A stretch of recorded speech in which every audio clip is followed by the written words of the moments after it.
Muchas gracias. Buenos días a todos y a todas y de verdad gracias por acompañarnos. Un verdadero placer estar acá con todos ustedes bajo esta nueva modalidad de eventos híbridos. Hace 70 años, la expectativa de vida promedio a nivel mundial era de 47 años. Hoy son 72. Hace 70 años, 50 millones de personas en todo el mundo estaban infectados de viruela. Hoy no hay ninguna. La enfermedad está erradicada. A pesar de la irrupción por la pandemia, por COVID-19, la investigación biofarmacéutica, junto con el saneamiento moderno y la voluntad política, han contribuido significativamente a un fenomenal progreso de la salud mundial. En AMIF conocemos y asumimos la profunda responsabilidad que tenemos en nuestras manos y nos lo tomamos muy en serio.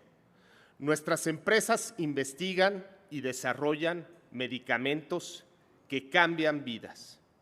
Y les pregunto, ¿qué más poderoso y rotundo que eso? ¿Qué mejor forma de contribuir al bienestar de la población? Esta gran responsabilidad pone frente a nosotros grandes retos y mayores expectativas dentro de la sociedad, para que como industria cumplamos con los más altos estándares de seguridad y eficacia en todos nuestros medicamentos y vacunas. Y, por supuesto, para garantizar una conducta ética y de altísimos estándares de cumplimiento a nivel mundial. En AMIF, como lo dije antes, eso nos lo tomamos muy en serio. Para nuestras empresas es mucho más importante el cómo hacemos y cómo logramos las cosas que los resultados per se. Somos conscientes de que un sistema de salud eficiente depende de la confianza mutua entre los pacientes, los profesionales de la salud, los reguladores y las compañías farmacéuticas. Y les aseguro que desde AMIF todos los días y con gran orgullo trabajamos para honrar esa confianza. En tiempos de incertidumbre, la integridad se ha convertido en un diferenciador y estamos muy orgullosos de que ese sea uno de los estandartes más poderosos de las empresas que conformamos AMIF. Y como decía Michael Josephson, la ética no es una descripción de lo que las personas hacen, es una prescripción de lo que todos debemos hacer. Muchas gracias a todos. Cris.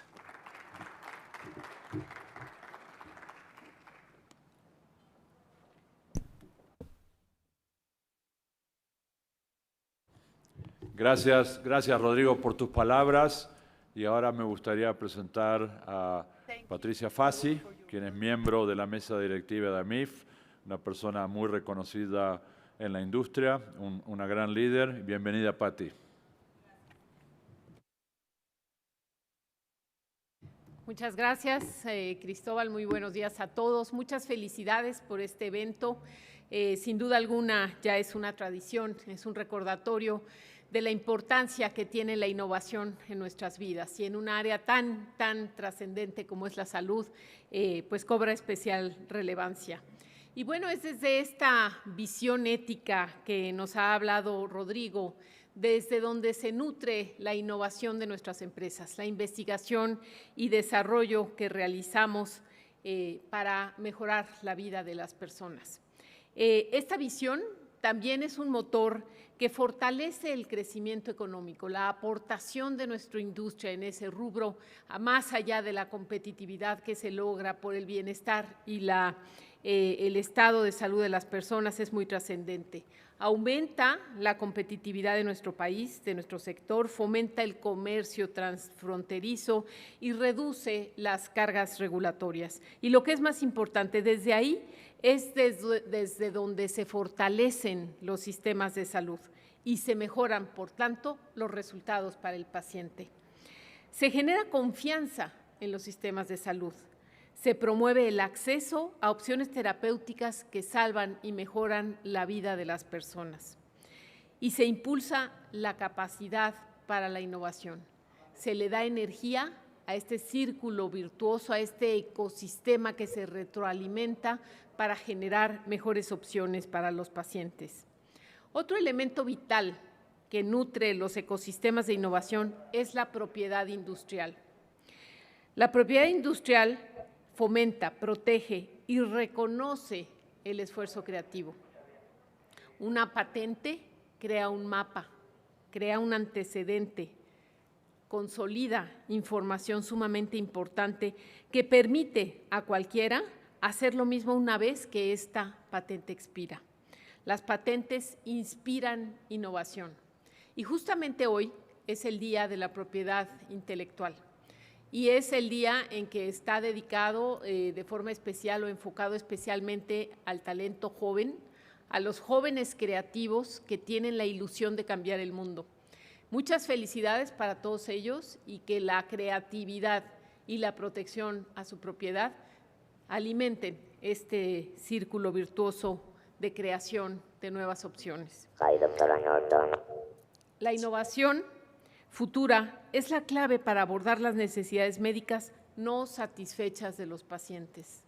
Lo hemos vivido, ya se mencionó, y lo seguiremos viviendo. Mientras haya investigación, se seguirán resolviendo problemas médicos. De otra manera, estaremos estancados en ello.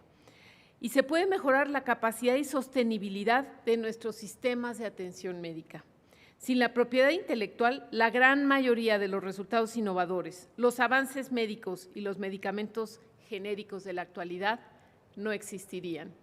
Así que nuevamente, felicitaciones por este evento y enhorabuena por este momento. Felicidades.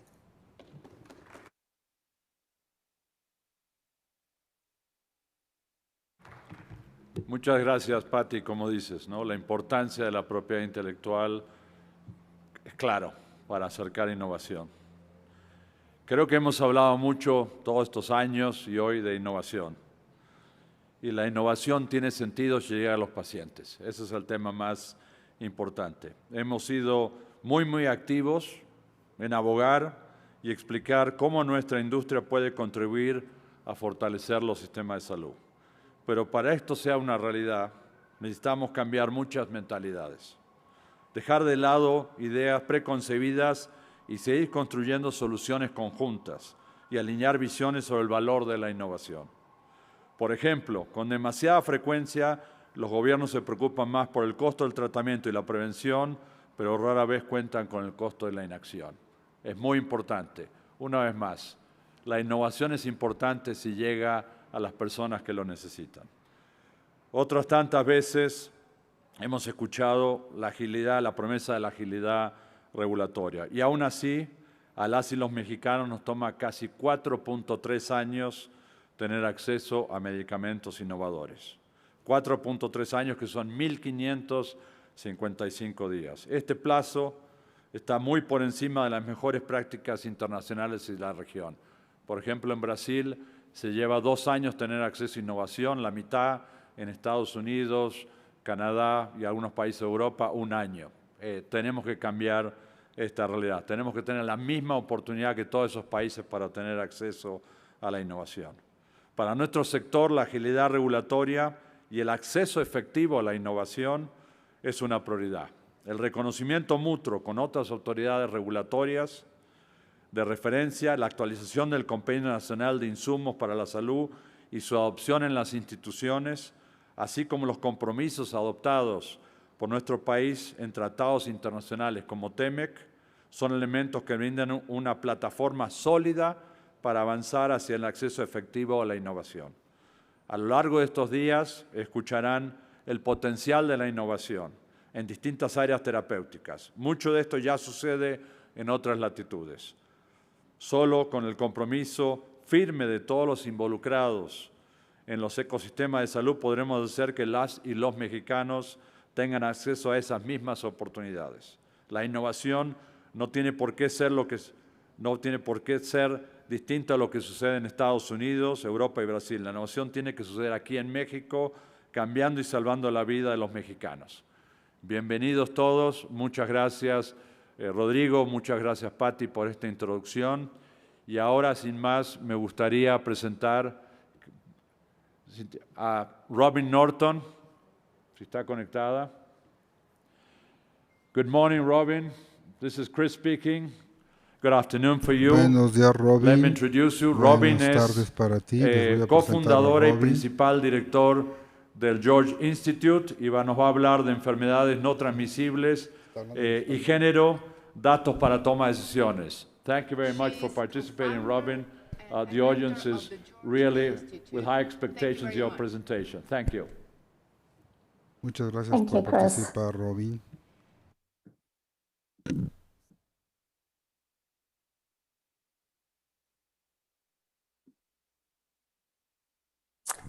Okay, well, thank you very much, Chris, for the introduction. And indeed, good morning, good afternoon, and for some of my colleagues from Australia who are joining us this evening, good evening. It's a pleasure to be with you today, albeit remotely. And I must firstly apologise for my lack of Spanish, so you'll just have to put up with my English. But I would like to thank you and your team for inviting me to make this presentation today. It's a topic about which I am particularly passionate, and in particular, data to make decisions for non-communicable diseases and women in particular.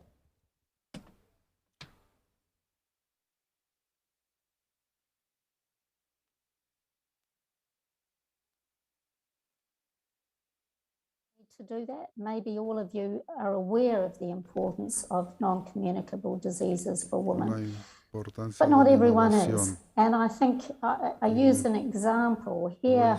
I'm showing the UN Global Strategy for Women's, Children's and Adolescents' Health. And importantly focuses on women's sexual, reproductive and maternal health, which of course is incredibly important, but it pays very little attention to women and non-communicable disease, which is quite extraordinary in many senses, given that we know that non-communicable diseases cause about 3/4 of all deaths in women globally. And of those deaths from non-communicable diseases, as you would see, a very large proportion of those deaths are amongst women, are as a result of cardiovascular disease.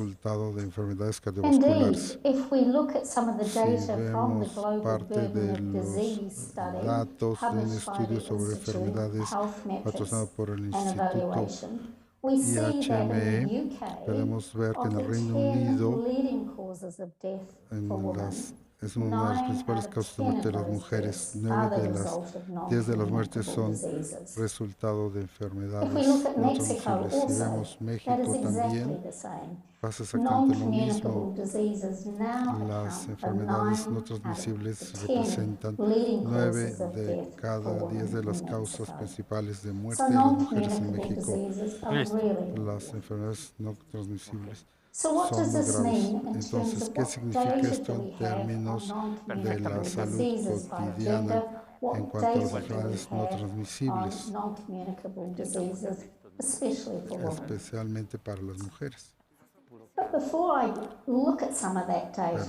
Antes de ver estos datos, es importante hablar acerca de algunas de las definiciones que vamos a usar. Nos interesa considerar, entender lo que es sexo y género.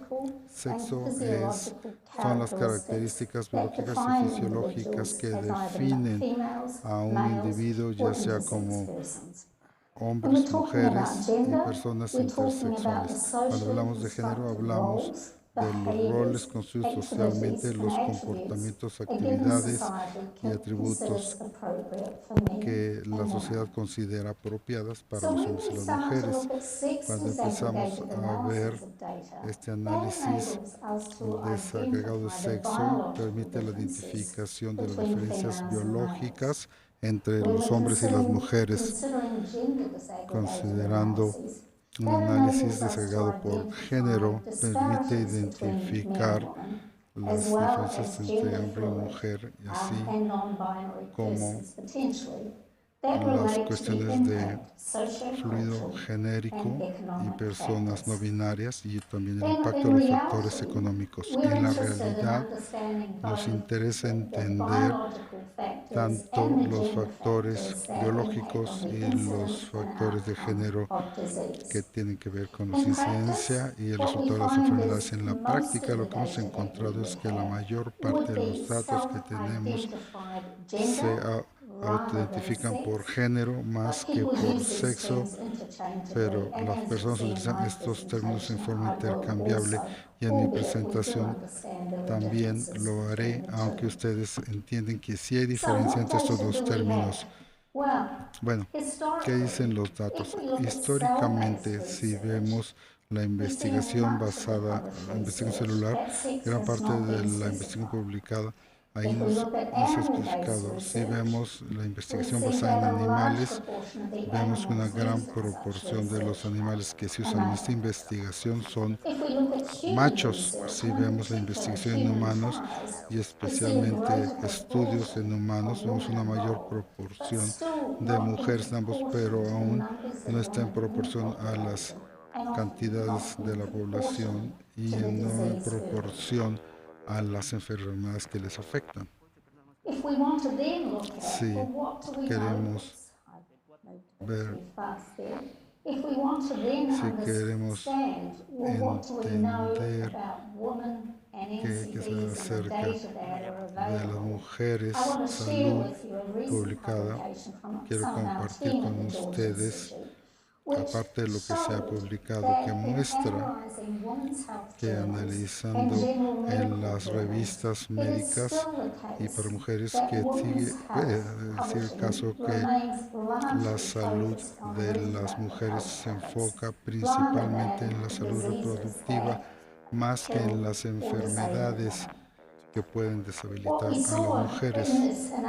Lo que vimos en este análisis que se realizó en las revistas de salud para mujeres, se incrementó la salud reproductiva 49% en 2020, y en las revistas médicas de 36 a 40% en las revistas médicas generales. Las causas principales de muerte de las mujeres son 15.5% de los artículos en las revistas médicas para mujeres. La subrepresentación de las mujeres en la investigación médica y en los estudios clínicos, les mostré anteriormente que las mujeres han estado subrepresentadas en la investigación médica, y esto es cierto. Entonces, esto también aplica para estudios clínicos de mujeres. Solamente 37% de los participantes en estos estudios clínicos son mujeres. Tienen un informe previo por los mismos autores. Solamente 36% de los estudios clínicos reportaron análisis por sexo, de los cuales solamente 33% fueron análisis preespecificados. Bien, importa, necesitamos analizar las bases de datos por género, y si lo hacemos, ¿cómo puede esto beneficiar a las mujeres y a los hombres?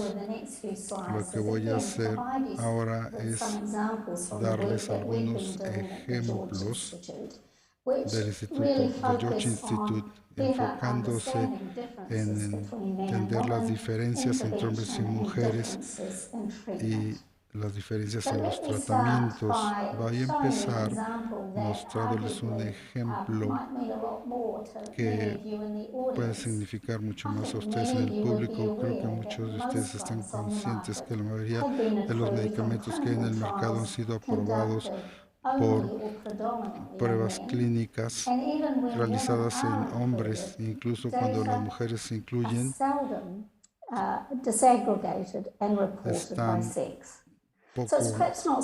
están segregadas.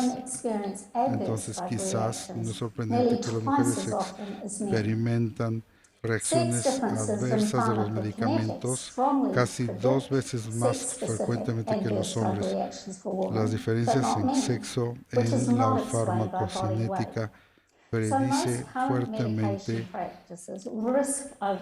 los efectos adversos específicos al sexo para mujer, no para los hombres. Vamos a hablar del trabajo que hemos hecho enfocándonos específicamente en las enfermedades no transmisibles y diferencias utilizando datos del Reino Unido. Y se muestra que aunque la incidencia de los infartos cerebrales, algunos factores están más fuertemente asociados en las mujeres que en los hombres, es particularmente fumar, hipertensión y un estado económico bajo. También un estudio previo que se realizó y que se enfoca en la diabetes y utilizó datos de un análisis de muchos estudios grandes y se muestra que las mujeres que tienen diabetes están mayor efecto de enfermedad cardiovascular y tienen mayor riesgo de un ataque cardíaco que los hombres, un infarto. El enfoque por género al tratamiento, utilizándose datos, muestra que los porcentajes de hombres y mujeres que se les recetó de manera correcta medicamentos después de un ataque al corazón es mayor en mujeres que en hombres. Esto resulta en una mayor diferencia en mortalidad. Se reporta que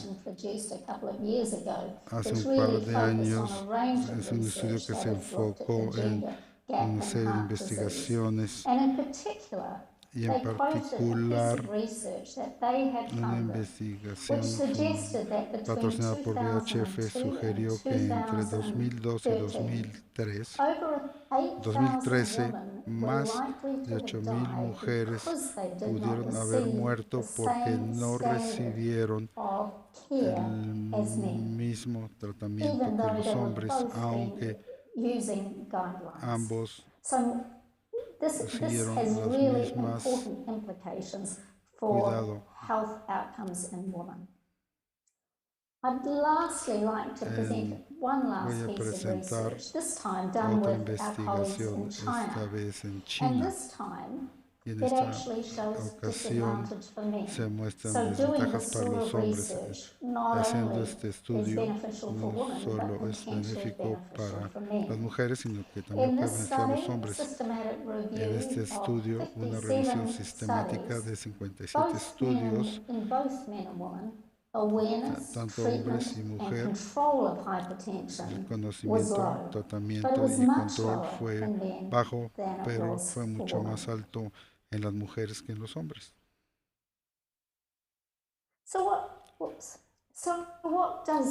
Entonces, ¿qué significa todo esto?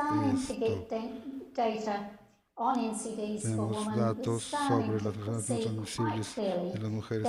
Empiezan a mostrar claramente de que hay diferencias significativas en conocimiento, en diagnóstico y presentación y gestión de las enfermedades no comunicables para hombres y mujeres. Pero ¿a dónde vamos desde aquí? Quiero llamar su atención a una revista, un artículo de una revista reciente de investigación que se enfoca particularmente en las mujeres y su salud cardiovascular. Y se hicieron comentarios muy importantes que son pertinentes no solamente para la salud vascular de las mujeres, sino también para la salud general de mujeres por enfermedades no transmisibles. Este artículo menciona cuáles son los siguientes pasos a partir de descubrir el problema y identificar diferencias para realmente llegar a un mejor entendimiento tanto del aspecto biológico y las características específicas por género que nos dan resultados diferentes.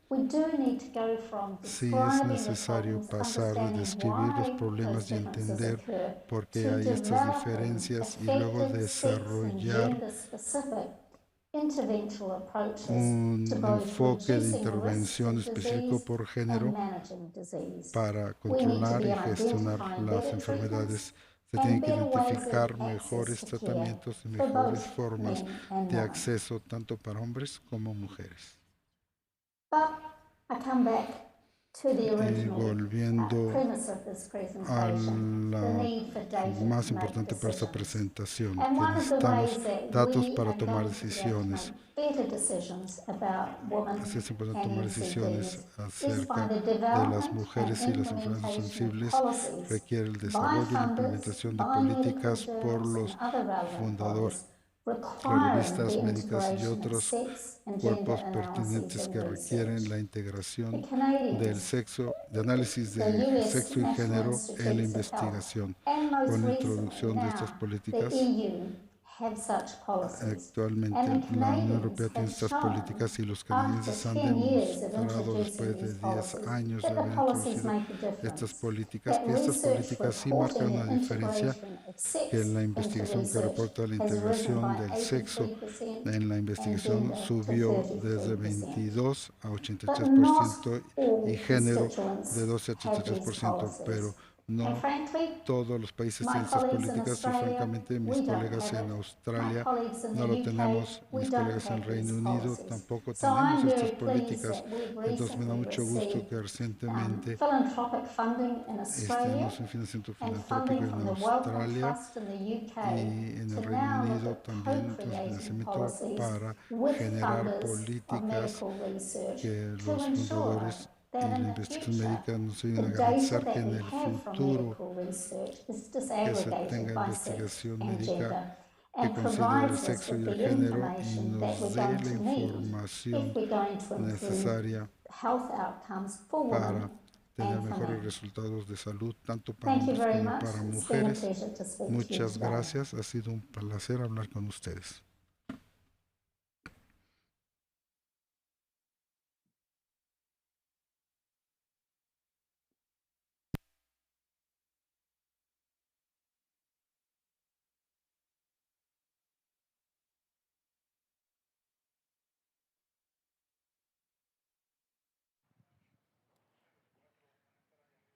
Agradecemos a Robin Norton su participación. Tenemos 5 minutos de descanso en lo que comienza el siguiente panel. En la parte de afuera hay una mesa con café y bocadillos. Gracias.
Gracias, los invitamos a tomar sus lugares. El siguiente panel está por comenzar.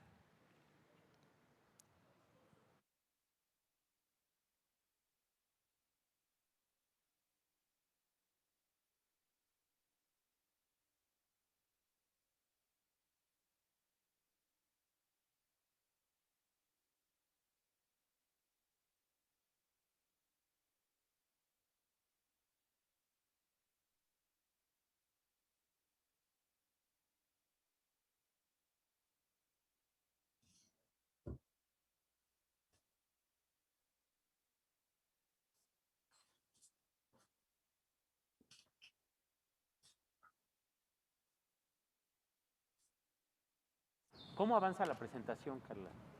¿Cómo va a ir avanzando la presentación? Buenos días a todas y todos. A nombre del Instituto Nacional de Salud Pública, quiero dar las gracias a MIF por invitarnos a participar en la Semana de Innovación AMIF de este año 2022. Y es un enorme honor que nos hayan invitado a hacer el primer panel del evento. Muchísimas gracias, licenciado. En las enfermedades crónicas, escuchamos a la doctora Robin Norton hace un momento, representan una carga de enfermedad importantísima en el mundo, pero en México su relevancia es mayúscula debido a que cada vez siendo un país con una transición epidemiológica, esta carga de enfermedad se ha manifestado principalmente para los más vulnerables. Y en este caso, el enfoque de género adquiere una enorme importancia debido a que implica una carga no solamente en salud, sino una carga económica que afecta a todo el país y a toda la población. Es por eso que en este primer panel tenemos el gusto de presentar el lanzamiento del proyecto denominado Impacto Económico y en Salud de las Enfermedades No Transmisibles en Mujeres Mexicanas, siguiendo este enfoque de género que es lo relevante como tema en este evento. Este proyecto es un proyecto colaborativo entre el Instituto Nacional de Salud Pública con el George Institute de Australia y para el cual AMIF ha otorgado un gran apoyo, por lo cual agradecemos también eso. Y el objetivo de este panel entonces es presentarles el proyecto y discutir la relevancia de este tema. Para empezar, me gustaría presentar a los panelistas. El doctor Eduardo Lascano Ponce, director general del Instituto Nacional de Salud Pública, nos ha grabado un mensaje que vamos a presentar en un momento. Enseguida va a participar la doctora Carla Báez, que es directora de Acceso de Innovación de AMIF, y posteriormente van a ser la primicia de los resultados del proyecto que acabo de mencionar, por los investigadores principales de este proyecto, el doctor Edson Serván Mori y el doctor Emanuel Orozco, investigadores del Centro de Investigación en Sistemas de Salud del Instituto Nacional de Salud Pública. Y finalmente, para cerrar el panel, nos va a acompañar de nuevo la doctora Robin Norton, quien también forma parte del grupo de investigación, para darnos unas palabras respecto al lanzamiento de este proyecto. Así que sin más, quisiera pedir que pudiéramos ver el mensaje del doctor Eduardo Lascano.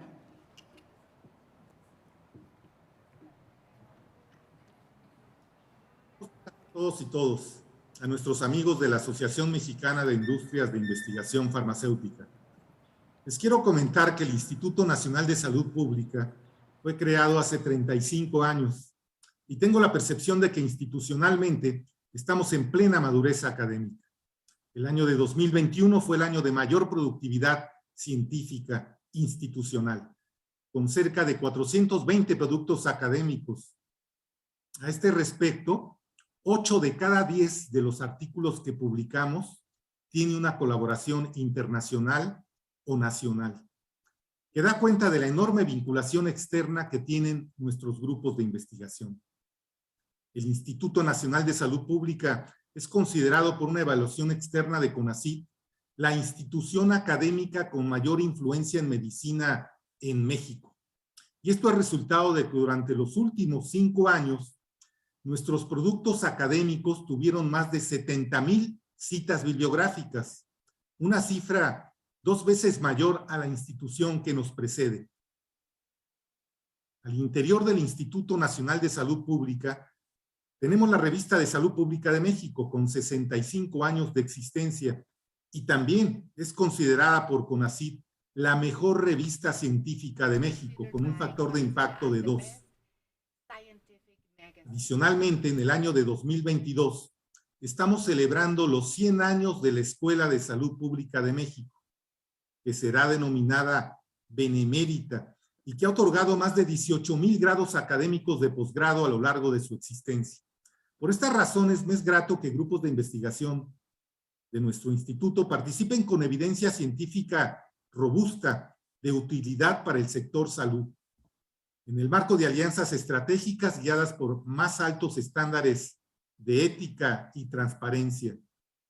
En este contexto, me es grato enviar un saludo muy cordial a la Asociación Mexicana de Industrias de Investigación Farmacéutica, por su acrónimo conocida como la AMIF, porque identificamos áreas de investigación de interés común y en el marco de la Semana de Innovación denominada La Transformación del Sector Salud, aportaciones de la industria farmacéutica, un grupo de investigación del Instituto Nacional de Salud Pública presentará los resultados del proyecto de investigación titulado Impactos económicos y de salud de las enfermedades no transmisibles en mujeres en México, cuyo investigador principal es el doctor Edson Servan Mori.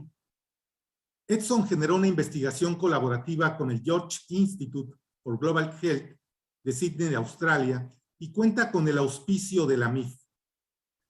Aunque Edson lo describirá en mayor medida, brevemente me gustaría comentarlo. Es un proyecto de investigación que emplea un abordaje metodológico mixto desde una perspectiva de género para evaluar la carga económica y de salud generada por las enfermedades no transmisibles y el efecto diferenciado para hombres y mujeres en México.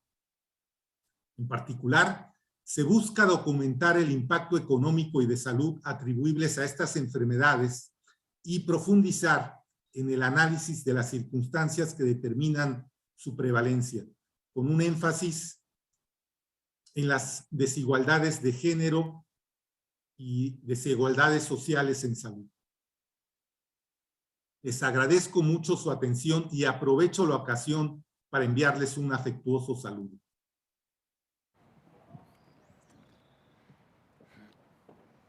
Agradecemos al doctor Lascano que nos haya enviado este video con su mensaje. Y ahora me gustaría dar la palabra a la doctora Carla Báez para que nos platique un poco acerca de la misión y visión de AMIF y por qué el interés de AMIF de dar el apoyo para este tema. Adelante, por favor, doctora Báez.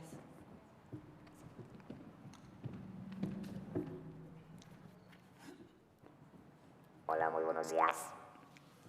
Pues bueno, primero que nada agradecer tanto al auditorio que está aquí presente con nosotros como a los que nos tienen la oportunidad de vernos de manera virtual ahora. Es lo ideal. Antes que nada, por supuesto, agradecer al Instituto Nacional de Salud Pública su estancia, ¿no? Y además su enorme participación en este proyecto. Por supuesto, la misión y la visión de AMIF tiene que ver con todo, con la parte de investigación. Por eso, cuando nos propusieron definitivamente tener un proyecto con 2 instituciones de esta magnitud como son Salud Pública y el George Institute, definitivamente no tuvimos nada que pensar. Para nosotros simplemente fue natural poder, apoyar este tipo de estudios y, por supuesto, estar presentes en este tipo de necesidades. La necesidad, por supuesto, de contar con información es esencial. Es parte de la toma de decisiones, parte del objetivo que estamos buscando, que la toma de decisiones sea fundada en elementos de información seria. Pero bueno, ¿por qué el enfoque de género? Y además, ¿por qué es tan relevante todo esto que venimos platicando alrededor de las diferentes sesiones? Bueno, pues voy a permitirme dar algunos números nada más. Para empezar, Según el INEGI, somos el 51.43% de mujeres. Solamente en la Ciudad de México superamos, estamos más o menos en 52.5%. Todos los demás estados son más o menos al promedio, pero en la Ciudad de México en particular somos más del 52% de mujeres que estamos participando, no en la economía y por supuesto estamos dentro del país. Podrá sonar incluso algo paradójico, pero también la esperanza de vida de las mujeres es mayor. No, la esperanza de vida comparada con los hombres definitivamente es mayor, pero desafortunadamente el 32% de esa esperanza de vida o de esa vida la pasamos mal, no con problemas de salud. Les voy a dar nada más cinco puntitos, ¿no? de información internacional, ya que desafortunadamente nuestra información local es bastante escasa. Nada más vamos a darles 5 puntos. Primero, de acuerdo a la OMS, 2 de cada 3 muertes de mujeres son debidas a enfermedades no transmisibles. No, ese es un dato que también, bueno, definitivamente nos puede asustar. Cáncer, depresión y enfermedades autoinmunes se presentan primordialmente en mujeres y son más del 52%, solamente recordemos ese dato. La otra parte, por supuesto, es que la mayoría de las personas con VIH todavía siguen siendo mujeres. Entre ellas, primordialmente las más jóvenes, 15 a 24 años, son también mujeres. ¿Por qué no? La obesidad también es mucho más frecuente en mujeres que en hombres, ¿no? Vamos a sumarle a todos estos datos que acabo de mencionar, que en los hogares y en las comunidades las mujeres son las que prevén o procuran los cuidados dentro de la familia. Eso es un tema que tampoco debemos sacar de nuestra mente, porque la atención de la salud y el tema de política pública no se limita exclusivamente al ámbito de salud. Debe estar considerado también a los diferentes ministerios en los diferentes sectores, economía, educación, etc. Pero no nada más. El 70% del personal sociosanitario del mundo es mujer. Son mujeres, el 70%. Sin embargo, la mitad de lo que las mujeres aportan en el tema de salud no es remunerado. Simplemente es un tema de cuidado al interior de la familia. Es un tema que nuevamente pareciera totalmente, digamos, fuera de lugar, pero está ocurriendo. Eso es parte de lo que nuestras políticas deberán tomar en consideración. Por ello, estamos totalmente convencidos y estamos gustosos, insisto nuevamente, de estar participando en este tipo de análisis, porque estamos convencidos de que la salud debe ser estudiada, debe ser prevenida y debe ser atendida, siempre considerando las diferencias relacionadas con el tema de género.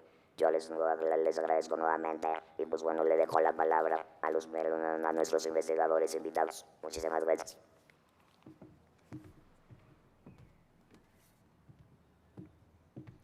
Muchas gracias, doctora Báez. Ahora nos gustaría ya presentar los resultados preliminares del proyecto que se lanza el día de hoy, y para eso le voy a dar la palabra al doctor Edson Serván para que inicie, y después el doctor Emanuel Orozco hará el complemento de la presentación. Por favor.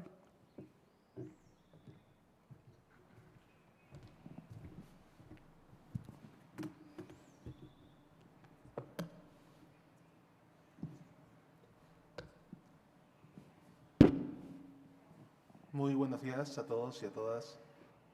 Para mí, y al igual que para el equipo de investigación, es un verdadero placer estar en esta Semana de Innovación para lanzar un proyecto de investigación de la mayor relevancia para nosotros en lo particular, pero para también la institución a la que representamos. El tema de las desigualdades sociales en salud, con énfasis en grupos vulnerables, es un tema de la mayor importancia en nuestro quehacer diario, institucional, y es parte de nuestro compromiso como agentes que intentan influir sobre la incidencia en la política pública. El proyecto del día de hoy que les vamos a presentar lleva como título Impactos económicos y de salud de las enfermedades no transmisibles en mujeres de México. ¿Sí me escuchan? No sé si pudiesen pasar la presentación, por favor.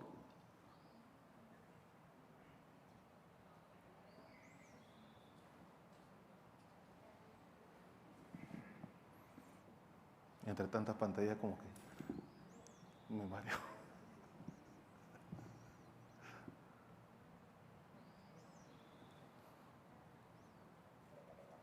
Gracias.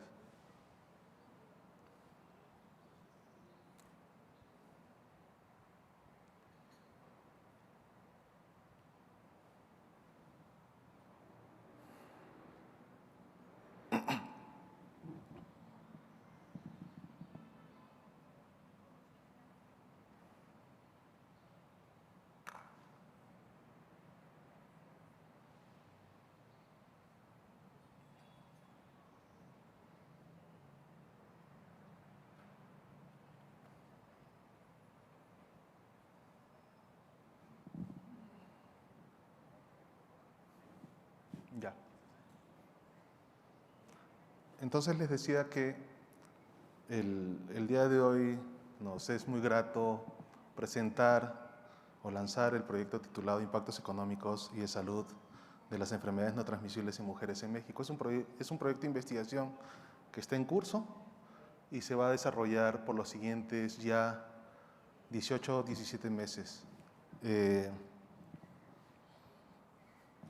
La siguiente, por favor.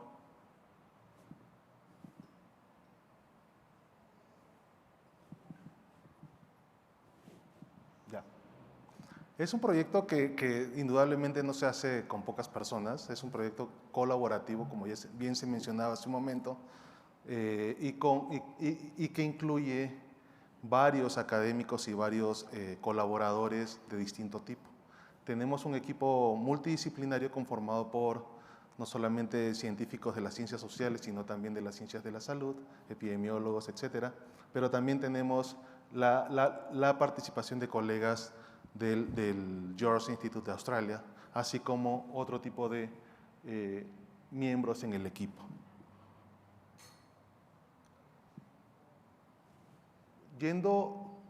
La siguiente, por favor. Yendo directo al planteamiento de la investigación o a la racionalidad de la investigación, no queremos profundizar sobre ya los antecedentes que se han mencionado sobre la relevancia que tiene el género para estudiar no solamente las desigualdades en salud, sino también la reproducción y la generación de estructuras de desigualdad. La importancia de abordar las desigualdades en salud, en particular de género, en la literatura está bastante documentado. La literatura marca desde hace ya varias décadas la importancia y llama la atención sobre este punto. Gracias. Las disparidades de género en particular se expresan en desenlaces en salud que van más allá de lo que se conoce como la definición biológica del género, definición binaria hombre-mujer. El género atraviesa diversos ámbitos de lo social impactando sobre, y esto ha sido bastante estudiado en el ámbito de las ciencias sociales, sobre las estructuras de desigualdad y su reproducción. El caso mexicano y el caso de la región de América Latina y el Caribe no son la excepción. La siguiente, por favor. ¿O con esto es? ¿Con este se avanza? Ah. No. Ah, perdón. Bueno. Les decía que el género interactúa con los determinantes conocidos de la salud, económicos y biológicos, así como con los factores de riesgo del estilo de vida, en particular para las enfermedades no transmisibles.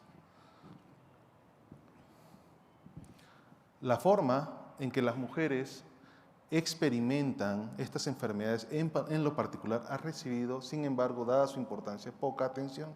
Y esto se plasma en aspectos tan fundamentales de la vida cotidiana como la generación o la implementación de políticas no sensibles del género, políticas sociales.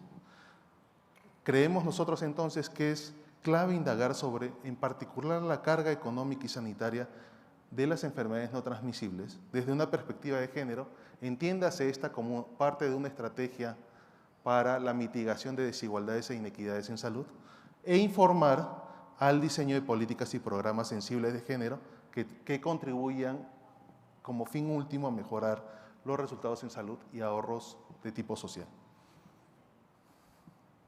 Las preguntas específicas de investigación son dos. La primera de ellas, bastante exploratoria. ¿Cuál es la carga sanitaria y económica de las enfermedades no transmisibles en mujeres y hombres mexicanos? Aunque parezca obvia, esta pregunta ha sido poco abordada en realidad. Y la segunda pregunta es, ¿cómo desde nuestra posición en la academia, cómo podemos apoyar a otros pares, investigadores, los formuladores de política pública y las organizaciones de la sociedad civil para mejorar los esfuerzos de prevención y manejo de estas enfermedades, con en particular énfasis en las mujeres mexicanas? El objetivo general, entonces, es analizar desde una perspectiva de género, pensada como la estrategia para mitigar o reducir las inequidades en salud, cómo la carga en las enfermedades no transmisibles difiere entre hombres y mujeres para el caso mexicano, además de comprender el contexto político y sistémico en materia de sistema de salud, en el que existen las desventajas experimentadas por las mujeres y formular sobre todo recomendaciones efectivas para abordarlas. Específicamente, lo que buscamos son realizar 5 objetivos. El primero de ellos, analizar las tendencias de la carga de las enfermedades no transmisibles, distinguiendo por hombres y mujeres. Enseguida, analizar las disparidades de género en algunos trazadores de desigualdad social, como son la protección social y financiera, y el acceso y uso a los servicios de salud asociados a las enfermedades no transmisibles. Como tercer paso, buscamos estimar el impacto económico de estas enfermedades en mujeres derivadas de la pérdida de productividad por muerte prematura o morbilidad. Como objetivo 4, analizaremos las políticas de salud de las últimas 2 décadas relacionadas con las enfermedades no transmisibles, la respuesta organizada del sector salud y áreas complementarias. Y finalmente, analizar las experiencias socioculturales de las personas que viven considerando como enfermedad atrasadora a la diabetes en diferentes contextos sociales y económicos para comprender los factores de género relacionados con su prevención y tratamiento. Los métodos. Este proyecto es un proyecto de diseño mixto, se conoce así en el ámbito académico, con perspectiva de género. Diseño mixto en el sentido de que involucra la implementación o el uso de diferentes métodos, tanto de tipo cualitativo como de tipo cuantitativo.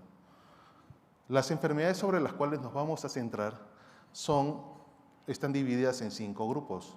Diabetes mellitus tipo 2 en el primero, cánceres y neoplasias, enfermedades cardiovasculares crónicas, enfermedades respiratorias crónicas y enfermedad renal crónica.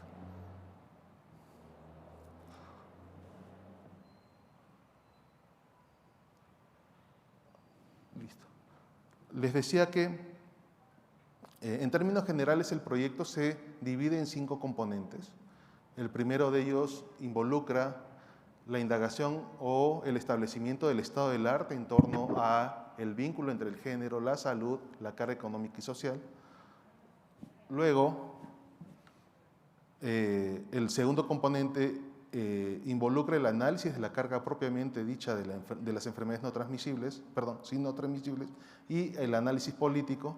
Enseguida, el tercer componente involucra la protección social en salud, acceso y utilización de servicios de salud. El cuarto, la protección financiera en salud. Y el quinto, las dimensiones sociales y de género detrás de la experiencia de vivir como diabetes. Ojo, la diabetes empleada como enfermedad atrasadora. En particular, tenemos ya avances en los componentes que ven subrayados en el estado del arte, la carga de las enfermedades no transmisibles y análisis político y la protección financiera en salud.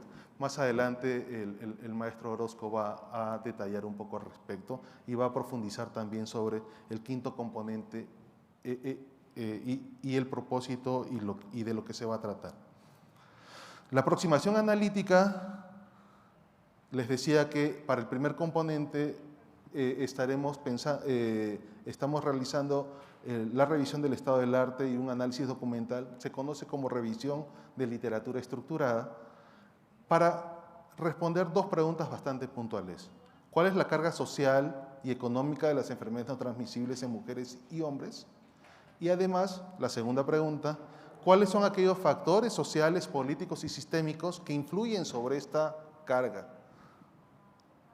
Enseguida vamos a realizar, o ya hemos iniciado el componente analítico cuantitativo que tiene como objetivo, les decía hace un momento, analizar las tendencias en la carga de la enfermedad, evaluar las diferencias o las desigualdades o las disparidades en materia de protección social y financiera, acceso y uso a los servicios de salud por sexo, la pérdida de productividad por muerte y morbilidad vinculable a las enfermedades no transmisibles también.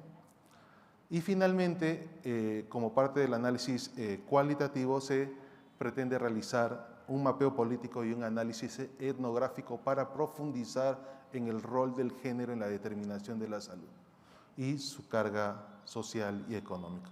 De mi parte sería todo. Le doy la palabra, por favor, a Emanuel.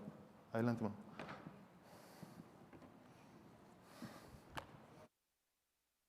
Muchísimas gracias, Edson. Muchas gracias a todos.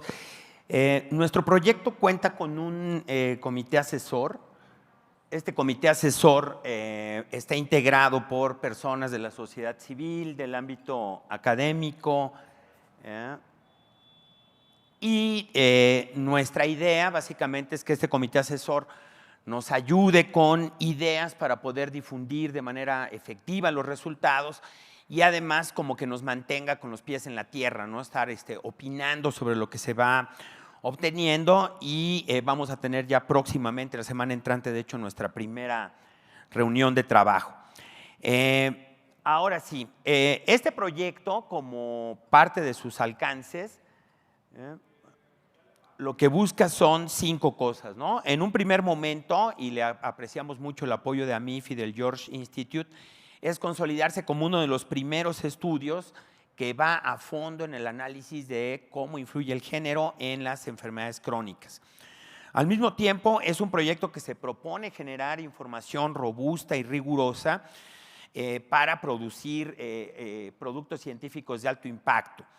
Buscamos también ser un laboratorio colaborativo para poder diseñar intervenciones efectivas de alto impacto, convertirnos en una plataforma colaborativa y al mismo tiempo generar expectativas de trabajo de mediano y largo alcance. Como estrategia de comunicación estamos trabajando de manera conjunta tanto AMIF como el Instituto y el George Institute, y tenemos ya una estrategia para poder difundir resultados de investigación en foros importantes como este. A continuación les voy a presentar algunos resultados. Tenemos un trabajo también de prensa que estamos haciendo de manera colaborativa y también integrando una red de trabajo, buscando medios modernos de difusión, como son nuestras páginas electrónicas, Twitter, Facebook, etcétera. Y ahora sí, ahí les van algunos de los primeros resultados preliminares. En nuestra búsqueda de la literatura tenemos ya revisados 5 bases de datos muy completas, y en esas 5 bases de datos hemos revisado ya más de 5,000 resúmenes, de los cuales solo el 7% da muestra de un enfoque integral de género. Podemos decir que el mainstream lo que tiene es un enfoque binario, muy biologicista, y en donde todavía resta abordajes de alcance más integral como el que nosotros estamos proponiendo. Para mostrarles datos de la carga de la enfermedad, en materia de carga de la enfermedad, uno de nuestros resultados más relevantes es que las brechas de género en este tópico se van reduciendo, van siendo menos dramáticas entre hombres y mujeres, exceptuando algunas condiciones en donde involucra trabajo doméstico, como es el caso de la EPOC, ¿no? La preparación de alimentos usando biomasa. Y tenemos también, por supuesto, expectativas importantes en lo que son factores de riesgo como consumo de tabaco y alcohol. Y un dato negativo en materia de género, que es una menor práctica de la actividad física en mujeres. En cuanto a lo que es nuestro trabajo de carácter político, en materia de mapeo político, lo que estamos encontrando es que De manera inicial, cuando nosotros abordamos el tema de género y México, lo que tenemos es como un concierto de actores muy amplio, desde organismos internacionales, organismos de la sociedad civil y algunas secretarías de Estado. Pero cuando ponemos ya enfermedades crónicas, esto se circunscribe básicamente a resultados, artículos de carácter académico, y llama poderosamente la atención que el tema de género como tal no sea tan visible, ¿no? Lo que predomina es más un tema de violencia, un tema de desigualdad, pero no tanto el efecto del género en la vivencia de la salud y el manejo de enfermedades crónicas. Y ya para terminar, en lo que tiene que ver con protección financiera, con lo que tiene que ver con el efecto básicamente del aseguramiento, estamos encontrando datos que son muy relevantes. El primero es que en los últimos 20 años el porcentaje de hogares con jefatura femenina se duplicó prácticamente, representando en la actualidad entre el 20 o el 25%, y el dato relevante aquí es que los hogares más vulnerables son los que tienen como jefa a una mujer.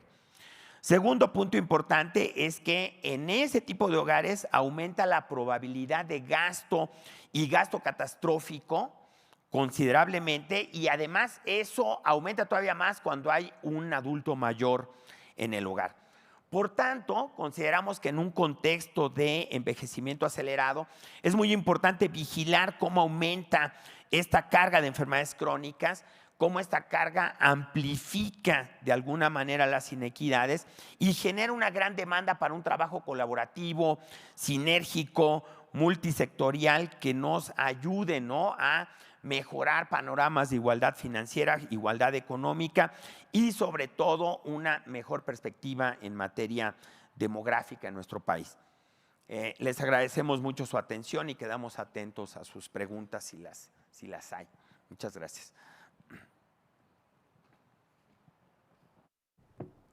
Muchas gracias a los investigadores de este proyecto que nos presentaron en estos resultados iniciales verdaderamente un reto con los hallazgos que se han estado viendo en México para la atención de las enfermedades crónicas con esta perspectiva de género. Y me gustaría ahora la intervención de la doctora Norton. Doctora Norton, siendo México el primer país de Latinoamérica en el que George Institute está enfocando el tema del impacto desde la perspectiva de género, ¿cuál es para ustedes la relevancia de los datos en México y particularmente cuál es ya después el plan para la importancia que puede tener Latinoamérica como región? Quisiéramos su punto de vista. Adelante, por favor. Thank you. And firstly, my apologies yet again. I feel so bad that I cannot speak or understand Spanish. Emmanuel is very good at translating when we have our conversations, as is Carlos, our other collaborator. But so my apologies if I do not respond exactly to the questions you Para put to me there. But let me say, la the pregunta George a Institute, and I cabalidad, should say sería mejor beyond que lo the George hicieran Institute in nuestros Australia, but with colegas the George mexicanos. Institute globally, because we have teams in China, Nosotros India, and tenemos the UK, algunos as otros well grupos as de trabajo en Australia. China, We're India, thrilled to be Reino undertaking Unido, this collaboration, y les podría yo both with decir INSP que el and trabajo with que the se NIF. hace es de tipo This collaboration colaborativo. is consistent with Esta mission colaboración to es improve the lives congruente and health and con la millions of people misión worldwide.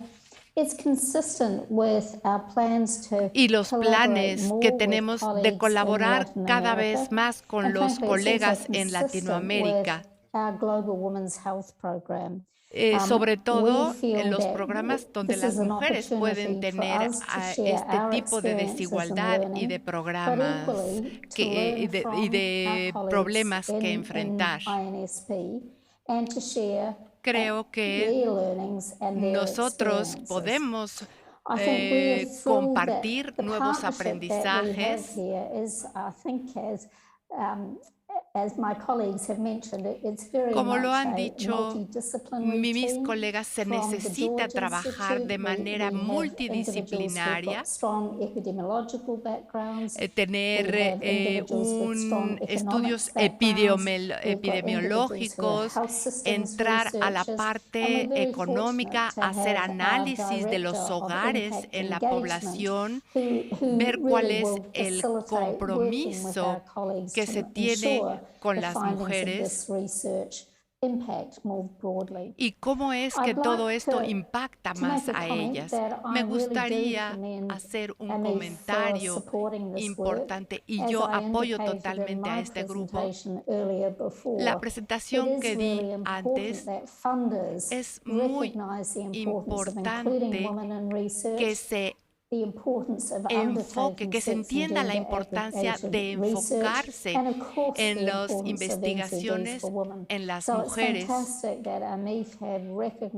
Yo creo que debo reconocerles a mis colegas este foco que han puesto en las diferencias que hay entre hombres y mujeres y en el trabajo conjunto que se ha hecho entre los organismos y las instituciones mexicanas y el Instituto George.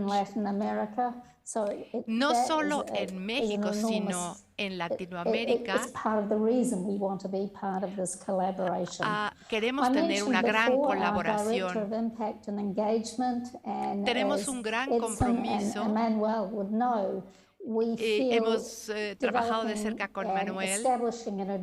Hemos establecido un grupo de consultoría y proporcionado diferentes herramientas para apoyar y asegurar que los resultados de estos resultados tengan un impacto en la política y en varios aspectos de la sociedad. Creo que es muy importante destacar que Carla ha participado muchísimo. Y yo creo que a pesar de las dificultades para vernos presencialmente, se han hecho grandes progresos en este trabajo colaborativo. Muchísimas gracias, doctora Norton, por esta perspectiva más amplia de México, Latinoamérica, como región. Pues tenemos que pensar también en estos términos, porque compartimos mucho de la carga de enfermedad y también pues la necesidad de establecer estrategias que sean aplicables para toda la región. Me he quedado ahora aquí porque tenemos todavía un poco de tiempo para abrir el panel con una primera pregunta. La doctora Norton comentó en su presentación y ahora la importancia de la implementación de la perspectiva de género en las políticas de salud, pero esa es una tarea sumamente complicada. El hacer investigación, el generar evidencia es pues la base para que las políticas tengan éxito. Sin embargo, la transferencia del conocimiento sigue siendo muy complicada y ya nos lo presentaron en los primeros resultados del proyecto, cómo se va diluyendo y en realidad se pierde finalmente dentro de las políticas y programas esta vulnerabilidad particular relacionada con el género. Y por eso me permitiría ahora abrir el panel para que nuestros participantes nos den una opinión de cómo priorizar desde la perspectiva de la investigación, cómo hacer esa transferencia para que se priorice la perspectiva de género en las políticas de salud. Me gustaría escuchar primero a los investigadores que están en esta tarea. ¿Qué opinan? ¿Cómo establecer esta priorización desde su punto de vista que se tendría que hacer? Edson, Manuel, ¿quiere primero? Muchísimas gracias, doctora Reyes. Pues una pregunta muy importante porque para poder movilizar la acción política, para que en efecto se considere que hay que hacer algo desde la perspectiva de género, en nuestra opinión lo primero que tenemos que hacer es visibilizar estas desigualdades, ¿no? Y estas desigualdades yendo un poco más allá de lo que hemos visto, no solo en el tema reproductivo, no solo en el tema de la vulnerabilidad a temas de violencia, sino también en materia de las grandes desigualdades laborales, económicas que se abren cuando nosotros metemos variables como el padecer una enfermedad crónica. En México el panorama de las enfermedades crónicas es muy dramático y cuando lo combinamos con género, lo que hacemos generalmente es invisibilizarlo, no nos damos cuenta, pensamos que ante una necesidad de salud tenemos la misma igualdad de oportunidad y este estudio nos está mostrando que no es el caso. No es el caso para tener el mismo acceso a servicios médicos y tampoco es el caso, y eso me parece muy dramático, en materia de lo que son los derechos sociales y laborales, ¿no? Este dato de que el riesgo de padecer un gasto catastrófico aumenta cuando la jefatura del hogar es femenina, nos parece un dato muy dramático y que definitivamente tenemos que saber presentar en los foros correspondientes para poder detonar la acción política, ¿no? Este no es un trabajo de denuncia, no es un trabajo analítico en donde lo que queremos es precisamente dar pie y señalar más o menos la ruta en la cual tendremos que trabajar y esas rutas ya parecerían ser tanto laborales como socioeconómicas para poder tener en el mediano plazo un impacto demográfico. Muchas gracias. Gracias, maestro Orozco. Doctor Serván. Si me permiten complementar un poco la respuesta de Emanuel, pensaría, digamos, es una pregunta bastante compleja y pudiese dar para trabajar en varios seminarios y de repente no nos ponemos de acuerdo incluso. Pero en términos generales, pensar en lo esencial de lo que significa el género cuando uno aborda problemas de salud. El género, recordemos todos que no es otra cosa más que una construcción social que permite la reproducción de disparidades en el poder, disparidades sociales, la reproducción de asimetrías de poder. En sí mismo el género es un mecanismo que posibilita la consolidación de estructuras de desigualdad. Estas estructuras son modificables, pero no son modificables solamente desde un ámbito. Es importante pensar en que el trabajo del género y su vínculo con los aspectos sociales depende de la participación de múltiples sectores. El sector educativo, el sector de la sociedad civil, el sector gubernamental, la academia. En este sentido, consideramos que es importante al menos centrarse en algunos aspectos fundamentales.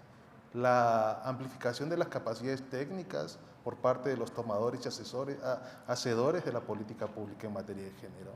La coordinación y el logro de sinergias con los diferentes actores en la sociedad no solamente es una tarea del gobierno, del Estado, sino también es una tarea de todos nosotros en realidad. El rol muy importante de la academia como aquel generador de conocimiento que sea tangible, útil, orientador, informativo de las políticas públicas. Pudiese ser algo obvio, pero la inversión y el financiamiento sin recursos o más bien la prioridad sin asignar recursos, al final del día queda solamente en demagogia. Entonces, es importante también que nuestras autoridades, los entes participantes de este tipo de investigaciones busquen que se consoliden mecanismos de asignación financiera para el logro de investigaciones como estas o incluso modificar la agenda en materia de política pública con enfoque de género. ¿Esto qué implicaría? Algo tan sencillo como reportar datos distinguiendo por hombres y mujeres. Tener un tablero de control para poder nosotros monitorear los logros y hacer más evidentes las desigualdades sociales, ¿no? Entonces, esos son algunos elementos que consideramos relevantes para la introducción de la perspectiva de género en materia de política pública en salud. Muchas gracias, doctor Serván. Doctora Carla Báez, su opinión al respecto, por favor. Gracias. Bueno, ya mencioné algo adicional con los que me antecedieron, pero simplemente yo creo que mesa. Bueno, mucho la pena que tengamos o entendamos la salud femenina. O sea, entendiendo como tal de la salud femenina, de las necesidades que existen alrededor de ella. Por supuesto, más allá de la reproducción, más allá de la maternidad, que por supuesto es un elemento fundamental, pero no es el único. Creo que vale muchísimo la pena. Eso es un tema fundamental, por supuesto. Este tipo de esfuerzos alrededor de todo lo que estamos llevando a cabo es parte de ello. ¿No? Por supuesto, número 2, para tratar de acortar un poquito la respuesta, definitivamente la generación de esta información. Nuevamente, este tipo de esfuerzos trata de consolidar esos dos puntos, el entendimiento de la salud y, por supuesto, la generación de información clara, la generación de datos serios alrededor del tema, para que, como dicen nuestros investigadores, se lleve a cabo la toma de decisión correcta basada en evidencia. Pero a esto tampoco vamos a dejarlo como el estudio, como un estudio. La principal tema que hemos comentado con el Instituto Nacional de Salud Pública y con el propio George Institute ha sido: este es un estudio bote. Este es el primero de muchos que queremos hacer alrededor del tema y además de manera constante. No podemos tener el tema de, bueno, hoy salió el tema de género, vamos a hacer un estudio, todo está muy bien, y mañana ya se nos olvidó. Al revés, tenemos que ser y empezar a acostumbrar a nuestros políticos, empezar a acostumbrar a nuestra propia academia a desarrollar la mayoría de los análisis en materia de salud con este enfoque diferenciador. No para entender a unos mejor que otros, sino más bien para entender con claridad las necesidades que tiene cada uno de los géneros y, por supuesto, enfocar las necesidades y las acciones de acuerdo a cada una de las necesidades de manera particular. Esa sería particularmente la respuesta, doctora. Gracias. Muchas gracias, doctora Carla Báez. Me gustaría ahora, para cerrar la ronda de preguntas, la opinión de la doctora Norton. Desde una perspectiva global, doctora Norton, ¿cuál considera que es el principal reto para poder establecer políticas públicas de salud con perspectiva de género? I'm going to have to ask Emmanuel if he can translate for me. I'd like to tell you in English, from the global perspective, which is the most important challenge to implementation of public health policies with a perspective of gender?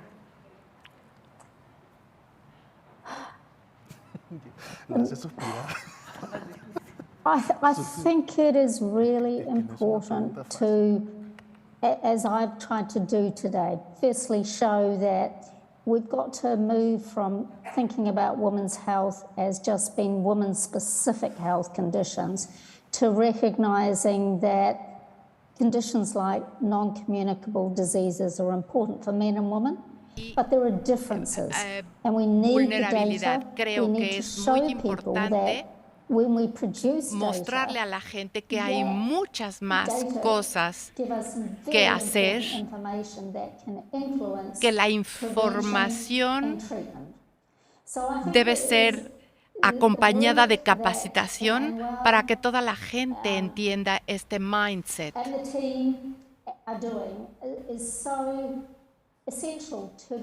Es esencial compartir en México con nuestros colegas y también los de otros países en Latinoamérica, qué tan esencial es extender el campo de acción para hablar de todos estos temas con perspectiva de género. Bueno, pues para cerrar el panel, yo quisiera hacer una reflexión con base en los comentarios que han hecho los panelistas. Ya la doctora Norton ahora nos menciona la importancia de los sistemas de información, que es un verdadero reto y del que en México tenemos todavía mucho camino por recorrer. La información, que sea una información precisa y además desagregada, que tenga también, que sea completa a lo largo de todo el país. Así que ahí está un primer reto.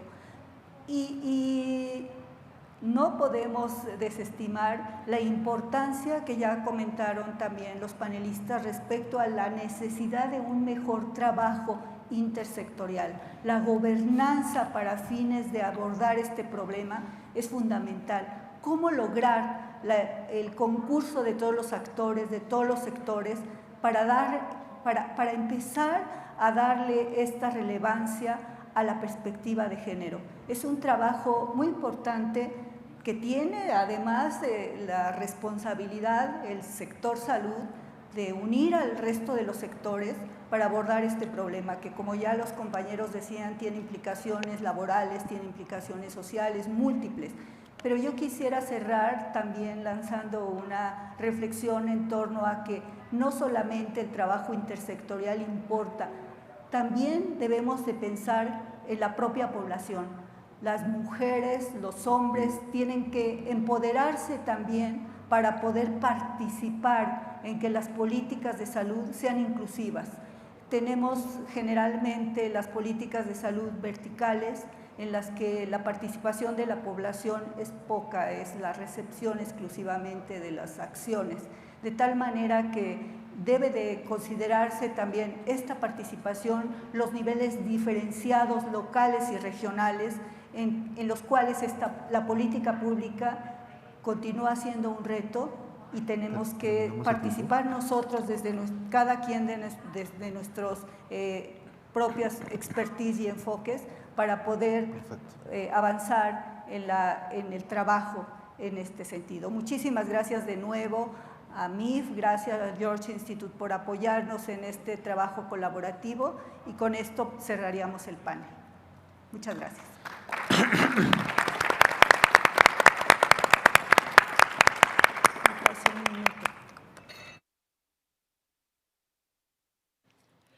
Agradecemos a nuestros panelistas. Tomaremos ahora un receso de 13 minutos. Quédense con nosotros. El siguiente panel es Salud Mental Postpandemia.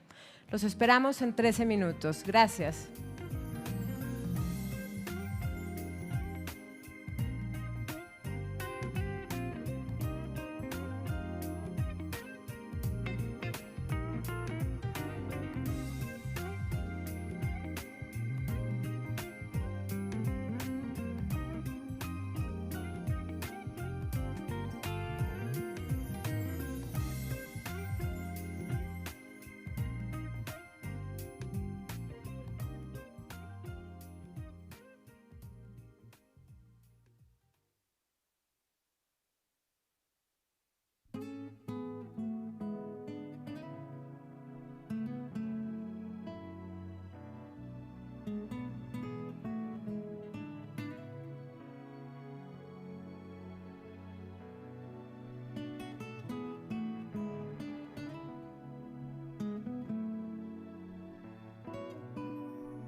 Hola.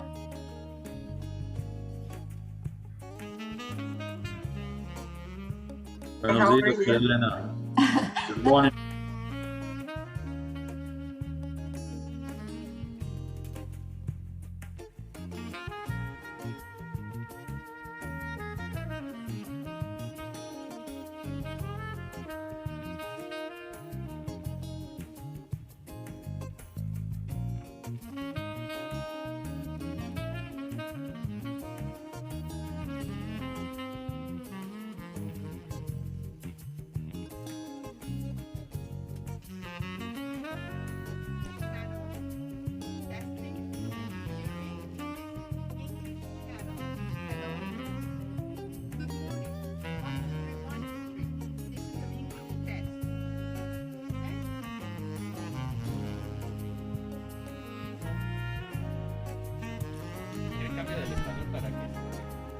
A ver, uno.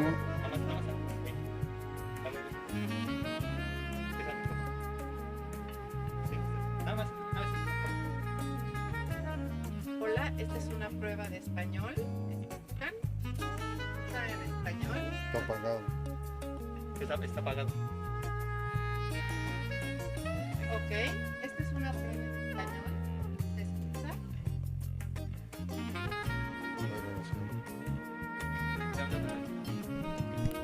Pero esto, ¿lo prendo también? No. No, ¿verdad? Nada más este. Hola, hola.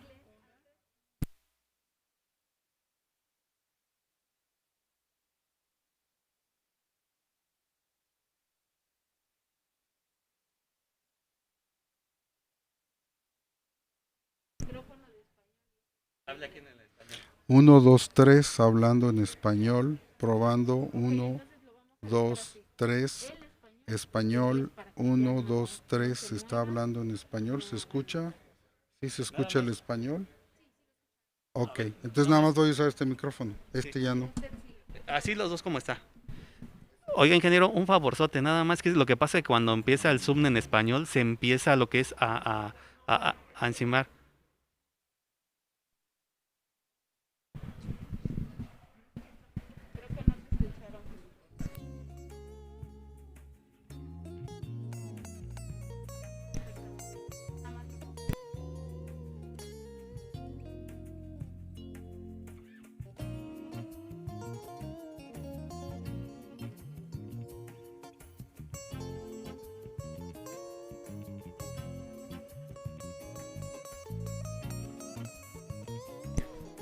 Uno, dos, tres, probando audio en español. 1, 2, 3, ¿se escucha el audio en español? ¿Sí se está, me están escuchando? ¿Está bien? ¿Se oye bien? Ok. Ahora para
Por acá. 1, 2, 3, 4, 5, 6. ¿Se escucha? ¿No se escucha? ¿No te está llegando la señal? ¿No te está llegando por aquí? Está prendido. ¿Yo?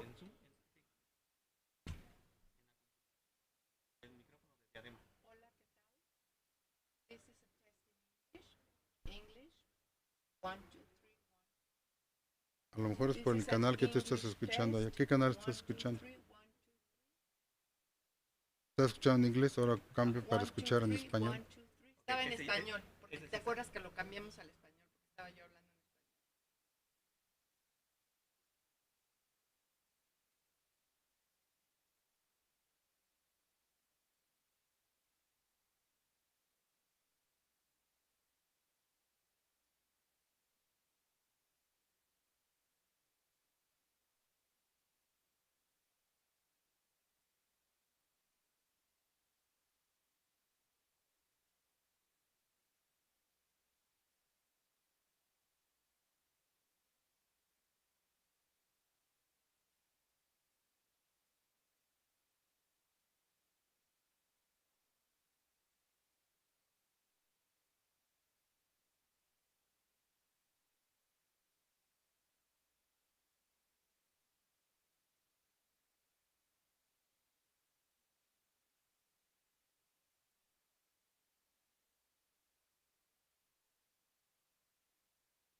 Buenos días. Gracias a las personas que nos acompañan en el Museo Papalote.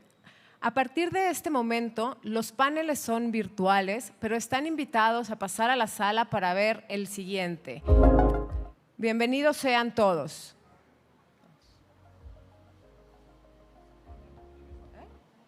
¿Cómo? No, ya no, córrele. Ahí están ya. ¿Por qué están viendo esos? There are the translation, please. Entonces, pues bueno, Ali, yo creo que en 5, 4, 3, te van a meter a cámara y ya empezamos. ¿Listo?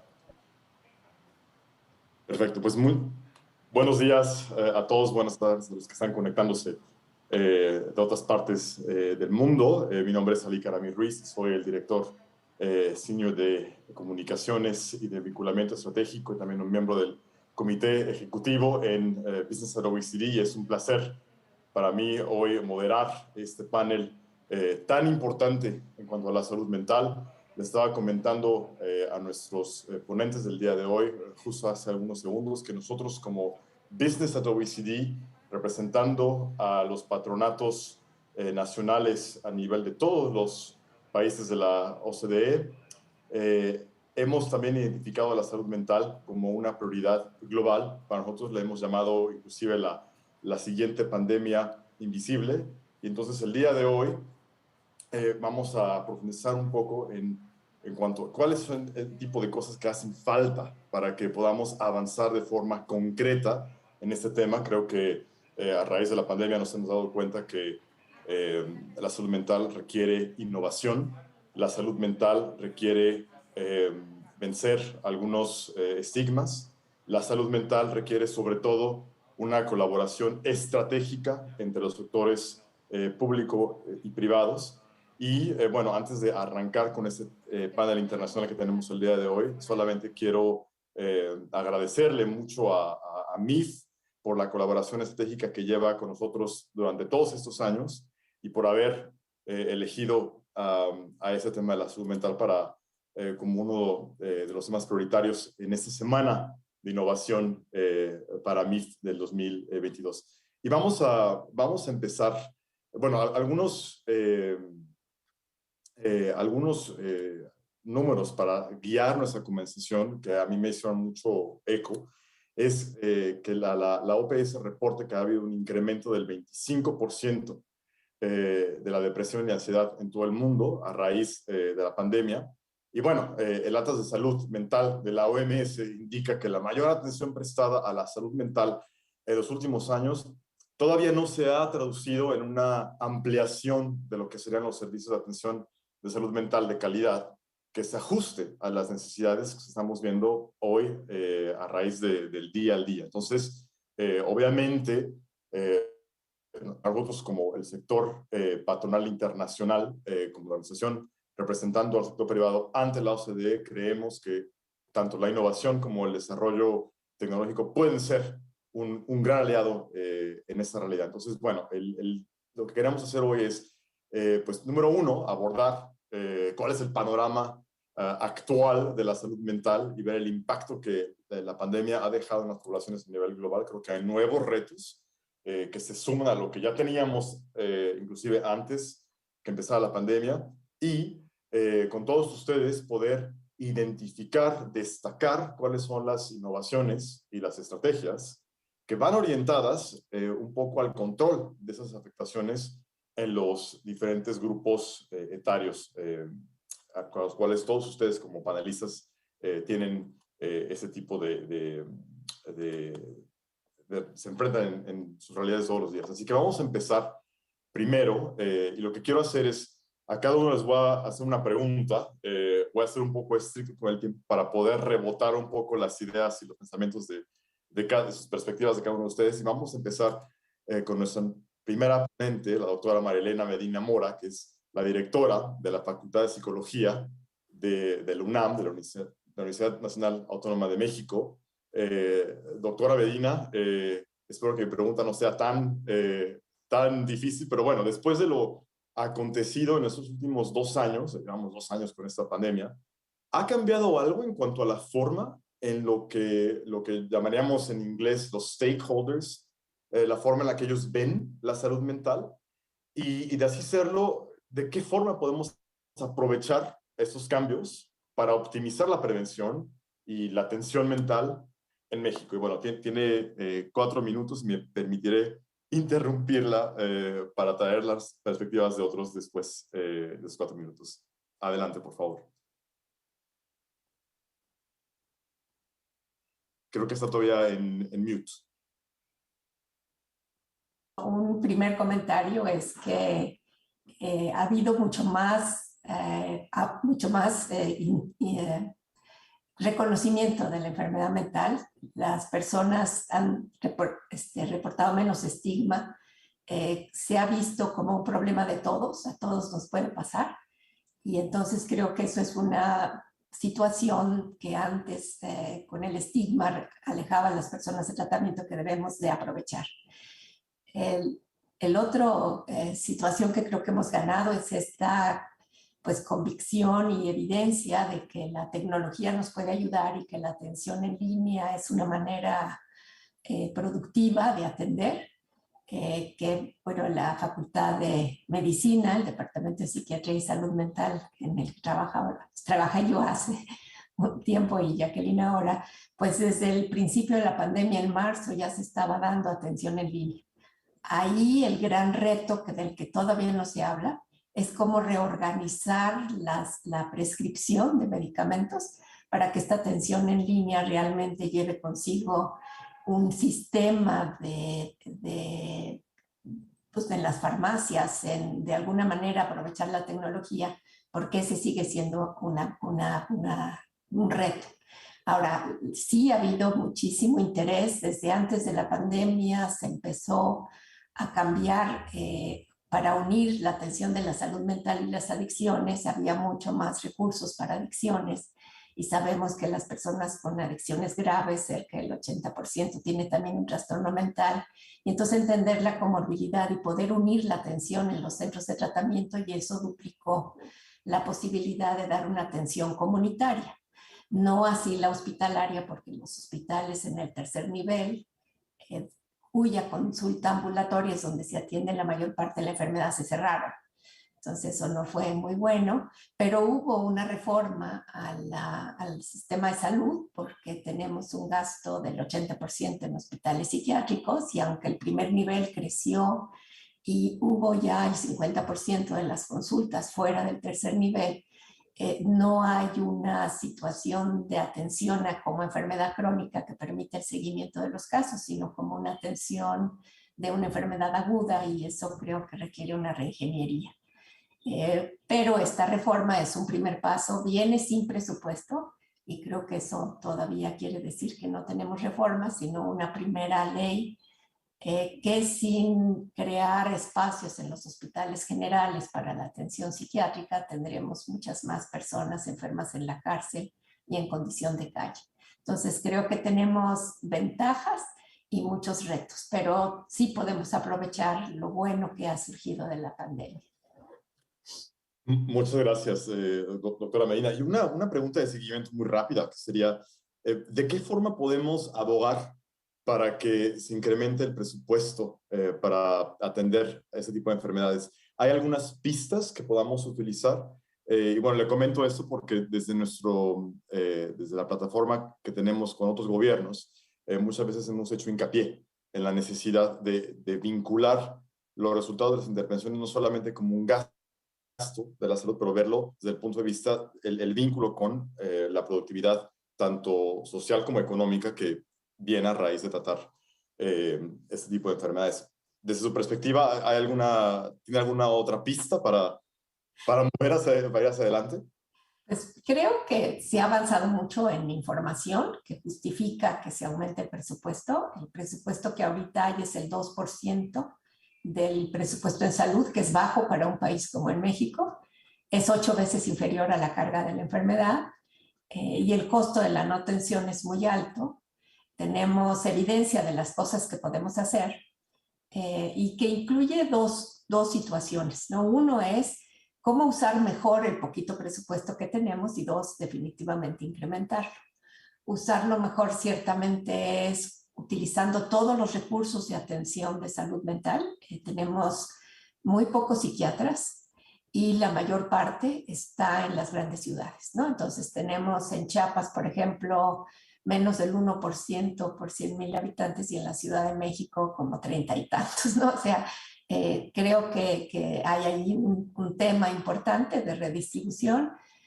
Los programas en el primer nivel, la ventaja es que ya se está atendiendo diabetes, por ejemplo, en primer nivel. Entonces ya tenemos un inicio de una enfermedad crónica tratada en ese nivel que puede dar pautas para hacerlo por la salud mental. Y pues el presupuesto, digamos, bueno, la OECD ha hecho estimaciones muy interesantes. Creo que debemos de trabajar mucho más en esto, de cuál es el costo de no atender, ¿no? Que es altísimo. Entonces, creo que eso tiene que ver. Creo que el lugar de trabajo puede ser una opción muy importante, porque el regreso ha sido muy difícil. En México cerró las escuelas, todos los 2 años cerró las escuelas. Creo que es uno de los pocos países que hizo esto. Los niños tienen muchas pérdidas. El trabajo en casa para las mujeres se dificultó, y creo que hay como mucha evidencia de que lo que nos espera no es muy bueno, y que tenemos que invertir para que todo este costo en los niños pues se pueda pues resarcir, ¿no? Somos penosamente el país con más huérfanos en número, pero somos también el país, bueno, el tercer lugar si le ponemos como denominador la población, ¿no? Pero el primer lugar en número. Y estos niños pues han sufrido mucho, y en fin, digo, hay toda esta parte de la pérdida cognitiva que esperamos que se amplíe, y el haber presenciado violencia muy ampliamente. Entonces, por poner un ejemplo de una de las poblaciones vulnerables que usted menciona, son muchas, pero estos niños nos preocupan mucho, ¿no? Entonces, ¿cuál podría ser una pista? Pues el que se entienda que el lugar de trabajo tiene que ser un lugar con atención a la salud mental, con promoción del bienestar, evitación del presencialismo, que creo que sabemos mucho más de los costos en esto, y creo que usar esa información para que se asigne más presupuesto es alta, aunque no estoy muy positiva porque la nueva reforma, o sea, la nueva ley, dice no viene con presupuesto, ¿no? Entonces, en fin, creo que debemos de unir nuestros esfuerzos para lograrlo. Pues estoy muy de acuerdo y creo que mencionó la OCDE y seguramente tenemos mucho que discutir con Mark en algunos segundos y también explorar de qué forma podemos utilizar ya los datos que tiene la OCDE, de qué forma podemos ayudar a que informe de forma positiva al debate público y mencionó diabetes, las comorbilidades entre diabetes y depresión, por ejemplo, son bastante altas, así que tendremos que ver eso más y me imagino, espero tengamos tiempo también de discutirlo, el punto tan relevante que mencionó el trabajo. Vamos a pasar con Jacqueline Cortés, que es la presidenta de la Asociación Psiquiátrica Mexicana. Un gusto tenerla con nosotros. Muchas gracias. Es un poco en seguimiento, ¿no?, a lo que le pregunté a la doctora Medina Mora, es ¿cuál es, por ejemplo, el potencial de esa tecnología que, bueno, por ejemplo, estamos en Zoom, hablando un poco de la salud digital, hablando un poco de la telemedicina? ¿Cuál es el potencial que tiene esta herramienta, no solamente para corregir, pero también para monitorear, para identificar de forma temprana, pues tanto problemas y oportunidades que estén vinculadas con la salud mental? Y hasta cierto punto, visto la profesión que usted representa, ¿de qué forma podemos cuidar a los que cuidan? Claro que sí, pues yo también muy contenta de estar aquí. Muchas gracias por la invitación. Y también de la mano con lo que comentaba la doctora Medina Mora, pues definitivamente esta pandemia, dentro de las cosas positivas que nos ha dejado, es que las personas volteen a ver ya de manera más digna lo que tiene que ver con los problemas de salud mental, los trastornos mentales, pero no solamente la población en general, sino también el personal médico. Muchas veces a los médicos se nos enseña a no quejarnos, a veces a no dormir, a no comer y seguir adelante, y nos cuesta trabajo en ocasiones poder reconocer que también nosotros podemos enfermarnos. Y no solamente enfermarnos físicamente, sino también enfermarnos de nuestras emociones. En ese sentido, y justo llegando un poquito con esta pandemia, cuando la doctora Medina Mora era la jefa de este departamento en donde trabajo, el Departamento de Psiquiatría y Salud Mental de la Facultad de Medicina de la UNAM, pues empezó la pandemia el 21 de marzo y para el 26 de marzo arrancamos con este modelo de teleconsulta en donde atendimos a nuestros pacientes que tenían urgencias emocionales relacionadas con la COVID. Este modelo que implementamos aquí en Psiquiatría y Salud Mental de la UNAM nos sirvió para replicarlo en una campaña en donde colaboramos con la Asociación Mexicana de Industrias de Investigación Farmacéutica, la Facultad de Medicina y la Asociación Psiquiátrica Mexicana para llevar a cabo una campaña llamada Nosotros También Nos Cuidamos. Y justo esta campaña consistió en dar atención de apoyo emocional a personal que trabajara en instituciones COVID.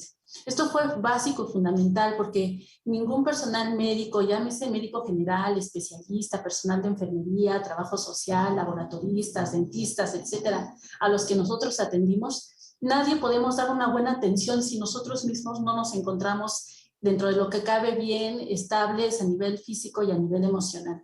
Entonces creo que también una de las cosas y de las ventajas que nos dio esta pandemia fue que los mismos médicos aprendieran a reconocer que somos seres humanos. De repente venían en estas como etiquetas de que éramos héroes y de que podíamos salir adelante, pero pues tenemos superpoderes y más bien también tenemos sentimientos, emociones y tenemos un cuerpo que en cualquier momento puede enfermar.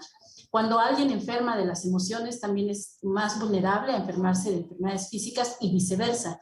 Quien tiene, como mencionaba la doctora Medina Mora, de diabetes, hipertensión, obesidad o alguna otra enfermedad, trastorno por uso de sustancias, también va de la mano muchas veces con trastornos depresivos, trastornos de ansiedad. Y una de las cosas que también veíamos era el trastorno de estrés postraumático. El ver, por ejemplo, cómo es que De repente los hospitales estaban hasta el tope sin poder tener la capacidad con los insumos suficientes para sacar adelante a los pacientes, ver fallecer a muchos pacientes, incluso a muchos colegas, pues era un impacto constante, o incluso a familiares dentro del mismo núcleo familiar del médico, de la médica o del personal de salud. Desde ahí que en esta campaña también se atendió a los familiares del personal de salud que hubiesen perdido a un ser querido a causa de COVID en esta pandemia. Este modelo yo creo que tiene un alcance bastante bueno, porque justo ahorita una de las cosas buenas que nos dejó este convenio entre Facultad de Medicina, AMIF y Asociación Psiquiátrica Mexicana es que dentro de la Asociación Psiquiátrica Mexicana ya contamos con una plataforma de teleconsulta que echaremos a andar para poder brindar más campañas y mayor apoyo emocional a quienes necesiten en diferentes circunstancias, y que además sí seguimos con estos retos a vencer, como decía la doctora Medina Mora, como tiene que ver con la receta electrónica, y esto tiene que ver con algunos medicamentos que manejamos, que son controlados y que sí requieren de pues muchos cuidados para que no vayan a ser falsificadas las recetas y puedan pues utilizarse los medicamentos como debe de ser y con las indicaciones que pertenezcan dependiendo del padecimiento que se identifique.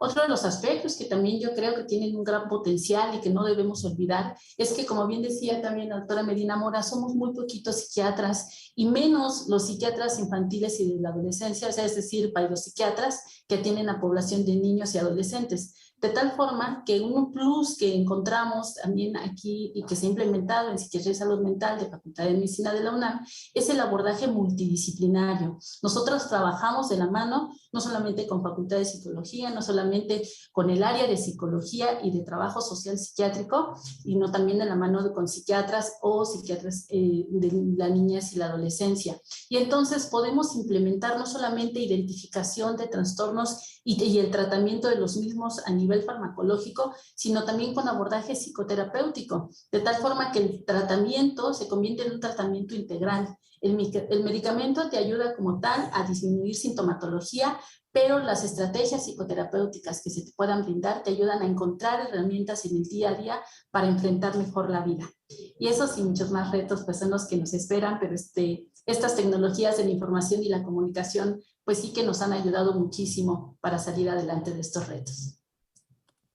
Muchas gracias, Jacqueline, por haber compartido estas perspectivas, y yo creo que este tipo de alianzas es lo que nos hace falta mucho más en otros países también para poder enfrentar pues lo que se viene, sobre todo porque no dudo que a raíz de la pandemia se han utilizado más esas herramientas, pero seguramente la oferta ha aumentado, pero también la demanda de ese tipo de servicios. Así que eso trae implicaciones en cuanto a políticas públicas que nos harían falta para poder apoyar lo que ustedes están haciendo. Ahora vamos a hacer un switch a inglés. Hello, Georgia. Let me introduce you. You're the general manager of the VR and mental health solutions at Biogen Digital. And I wanted to maybe ask you a question regarding what are the strengths of the digital solutions that a company like Biogen can bring when it comes, again, to preventing and tackling mental health.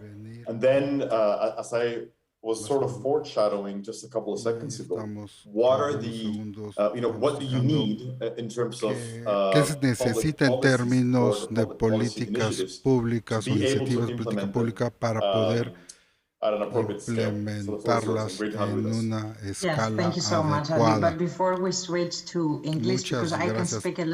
Yo puedo hablar un poquito de español. Permítame decir unas cuantas palabras en español. Muchas gracias por la invitación. Estoy muy feliz y honrado de participar en la conferencia de hoy. Nuestra salud mental es muy importante y es un tema que requiere atención y muchos cambios en múltiples niveles.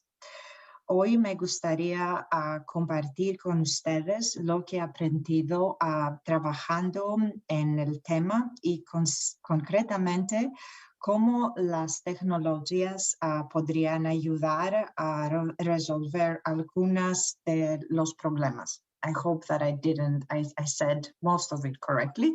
And now Espero haber hablado correctamente en español. Ahora voy a la pregunta principal. Yo he trabajado en el espacio de la salud digital durante los últimos 10 años, incluso cuando la salud digital no era una tecnología que la gente podía entender lo que significa la salud digital, y yo siento una pasión particular acerca de la salud mental, y la razón es que yo no vea que la salud mental sea un problema independiente que muchas veces se ha olvidado. Y yo, debido a que tengo un poquito de español, creo que el doctor Medina habló acerca del estigma asociado con esa enfermedad. Los pacientes no hablan abiertamente de ella y por lo tanto no buscan ayuda cuando la necesitan. Además de esto, los problemas de salud mental, cuando los sufren, las personas se sienten culpables y sienten una carga para la familia, y debido a esto se aíslan, y esto no ayuda. Pero la salud emocional no se ve diferente con cualquier otro problema. Las personas hablan acerca de evidencia, o es algo que es abierto para todos.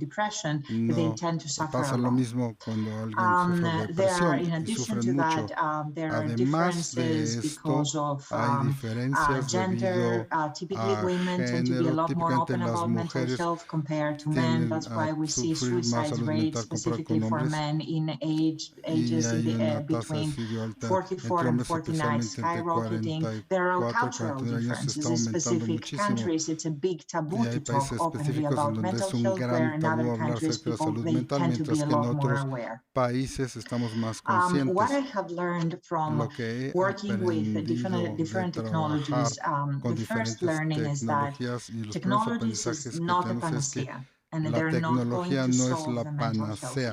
No van a resolver el problema de la salud mental, porque es muy importante la atención para esta población en particular que requiere un manejo especial. Sin embargo, las tecnologías tienen oportunidad de cerrar las brechas en áreas específicas. Entonces, por ejemplo, hay un gran debate acerca de si los tratamientos farmacológicos deben ser la terapia de primera línea o segunda línea. Sabemos que en ciertas áreas, digamos, en depresión, quizás la primera línea es hablar primero con un terapeuta antes de introducir una medicación, específicamente debido a que la medicación disponible actualmente requiere mucho tiempo para empezar a ver efectos, y esto genera muchos problemas para el paciente, y también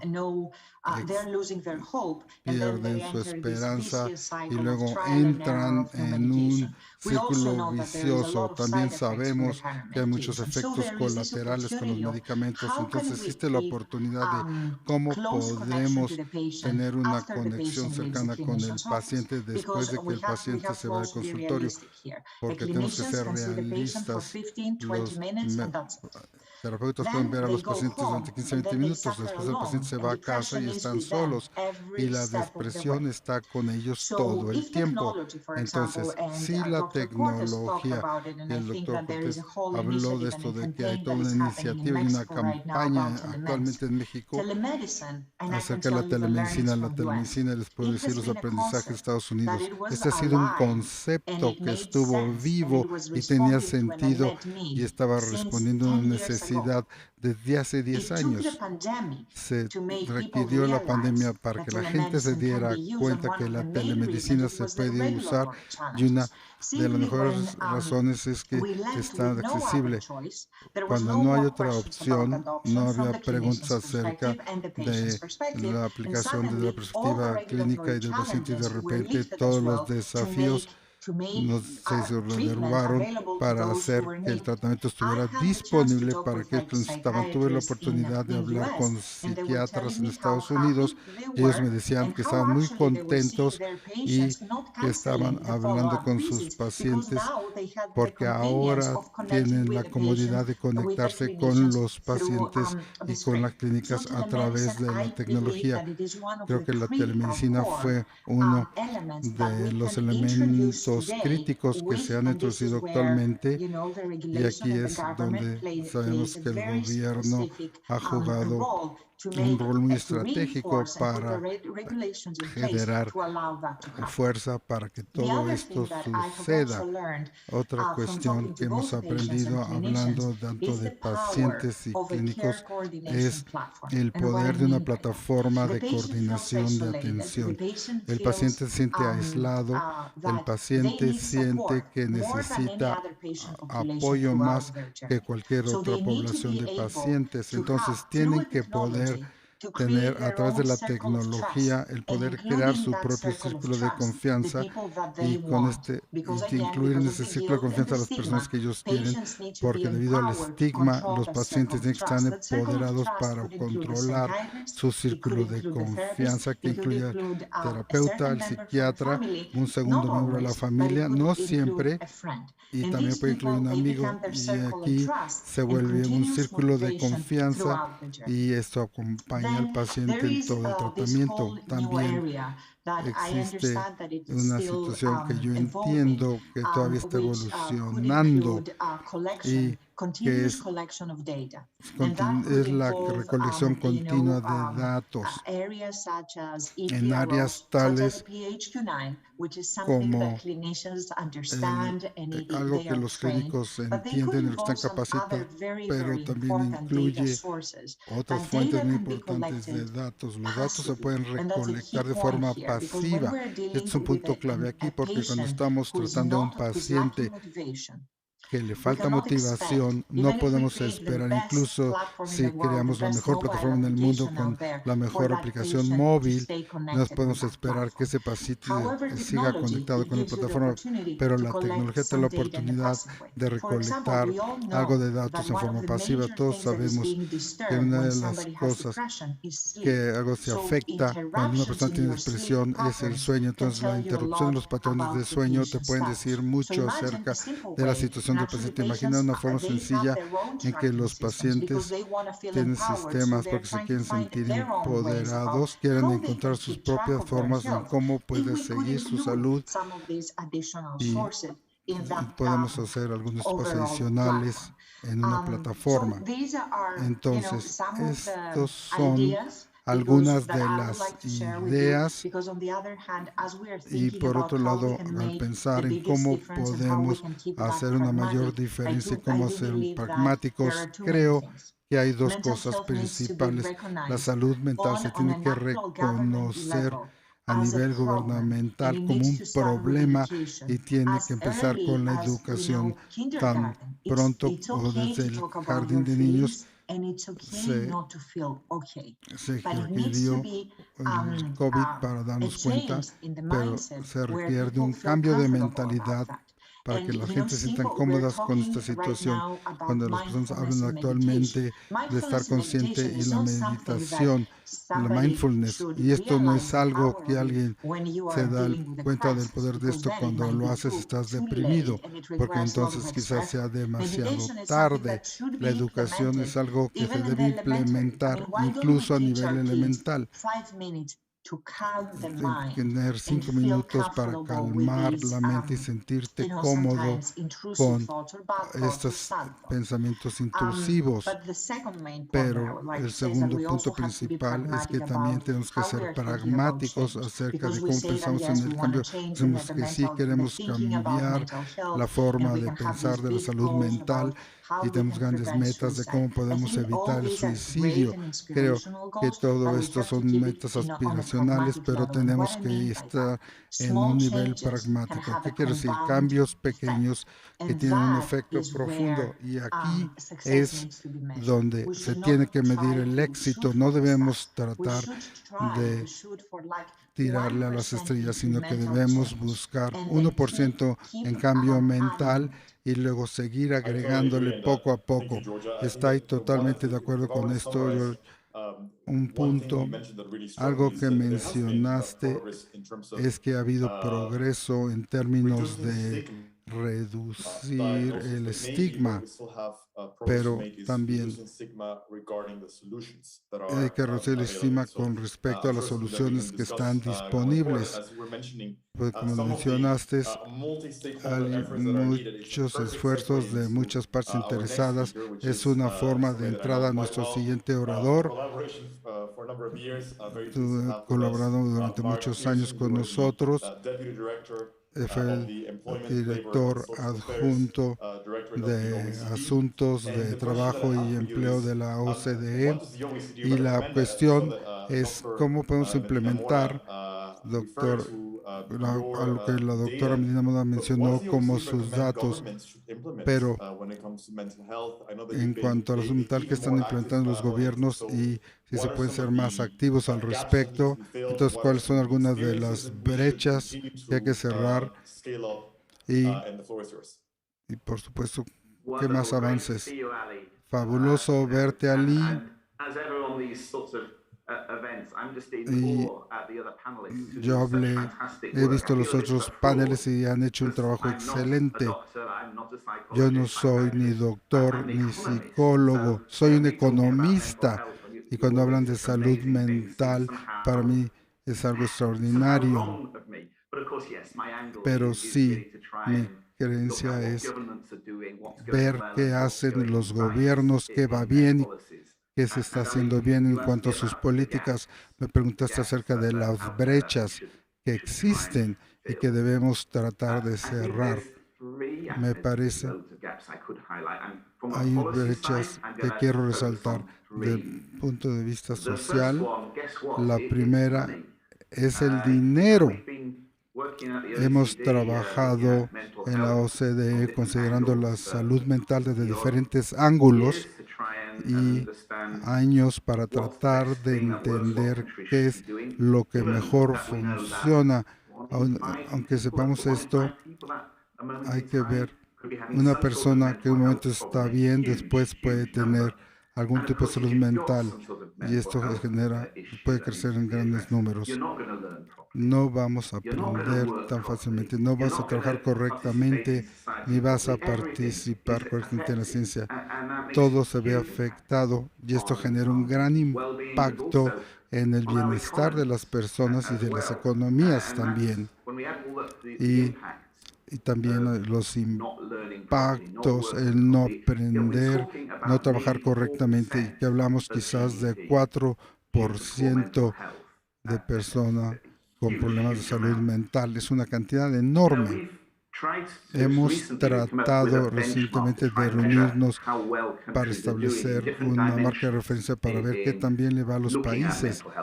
Y esto es considerando la salud mental, su prevención, tener servicios de alta calidad preventivos y buscar innovación, liderazgo, todas estas diferentes medidas y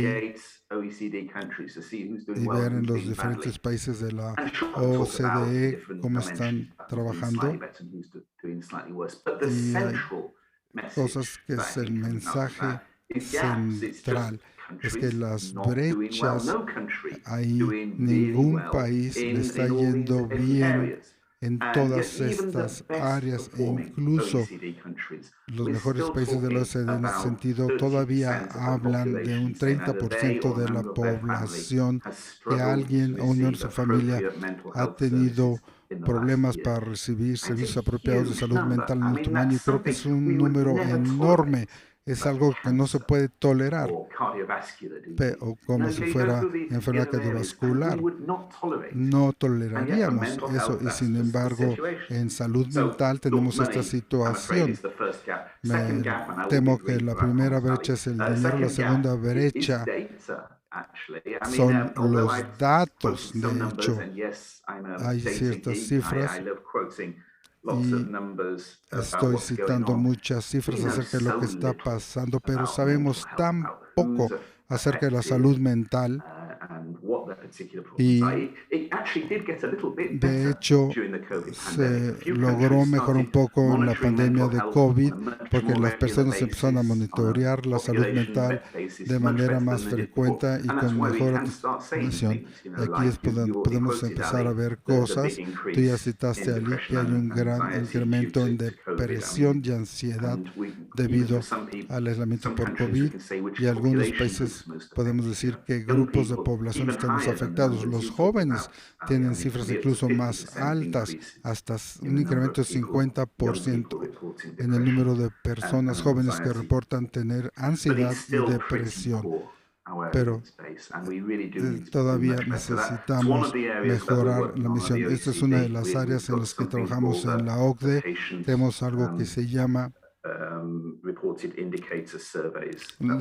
encuestas indicadoras de pacientes donde vemos diferentes enfermedades crónicas, una de las cuales es la salud mental, para ver cómo interactúan las personas con el sistema de salud, cuáles son los tratamientos y el consejo que se da, y esto se evalúa en varios países para ver qué países están haciendo los países para las personas en diferentes circunstancias y ver si hay una diferencia.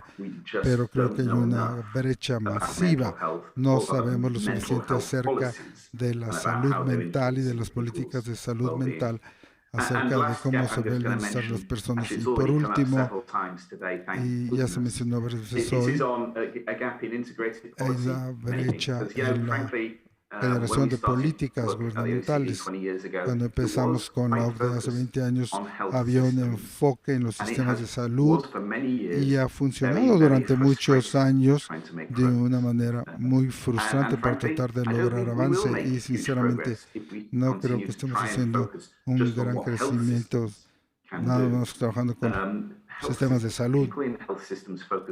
Y los sistemas de salud se enfocan en las enfermedades, se enfocan en lo que mata a las personas, se enfocan en cosas que afectan las vidas de las personas. Es una batalla cuesta arriba.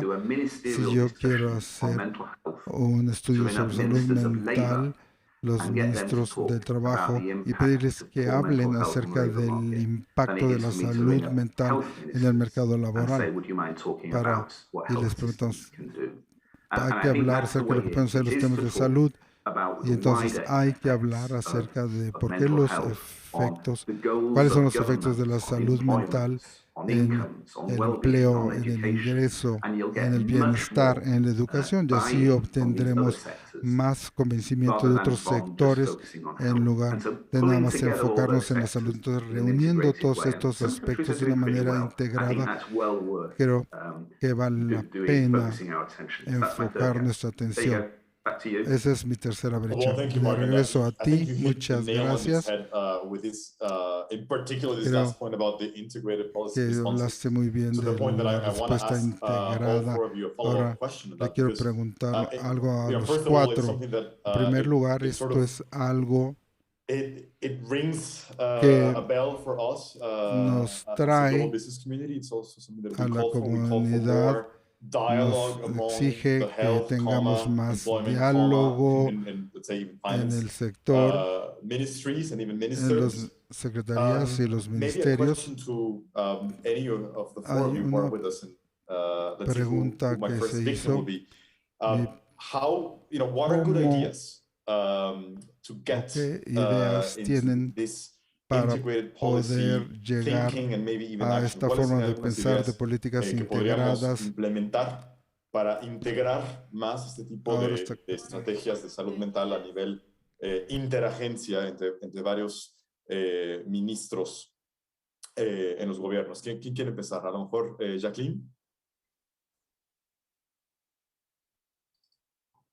Bueno, pues yo creo que una de las maneras de poder tener ahí un impacto en los diferentes niveles, pues es también tomarlo como un impacto de un trabajo en equipo.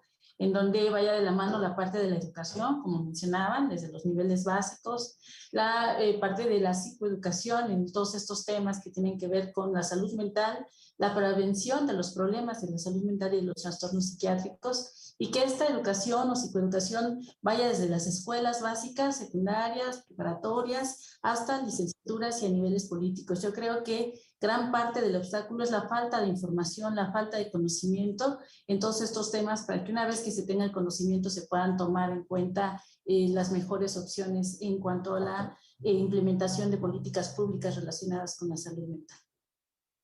Gracias, Jacqueline. Me encantó porque fue muy sustantivo y al mismo tiempo muy breve. Genial. Marilena. Bueno, yo estaría de acuerdo con esto y en México necesitaríamos integrar la atención a la salud mental en el sistema de salud, pero esto porque se atiende fuera del sistema de salud, ¿no?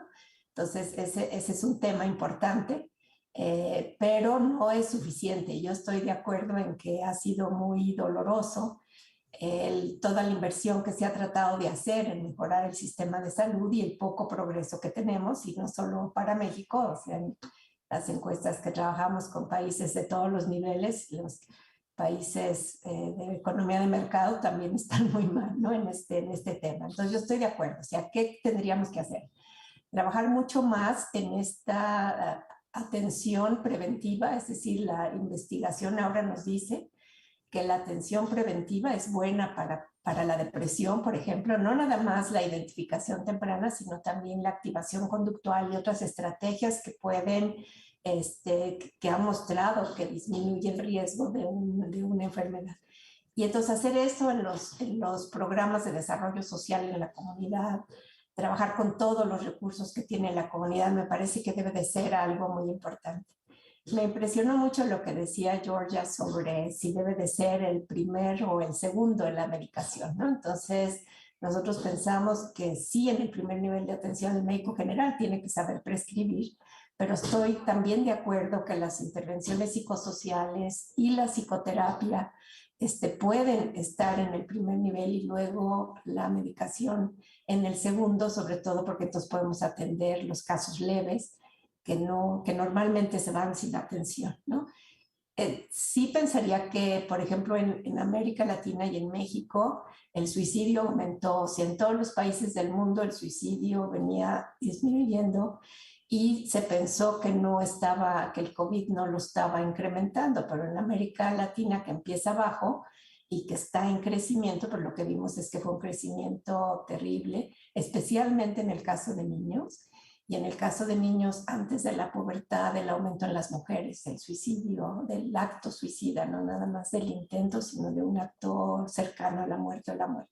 Entonces, me parece que sí necesitaríamos aprovechar, pues, esta integración de la comunidad, del sistema de desarrollo social con la atención en el sistema de salud, pero también el trabajo. Estoy de acuerdo con lo que dijo Mark, en el sentido de que para los empleadores la pérdida económica relacionada con la no atención, por ejemplo, de la depresión es muy alta y que debe de ser una parte integrada. Entonces, ¿qué tendríamos que estar pensando? Pues que se incluyera la salud mental en todas las intervenciones.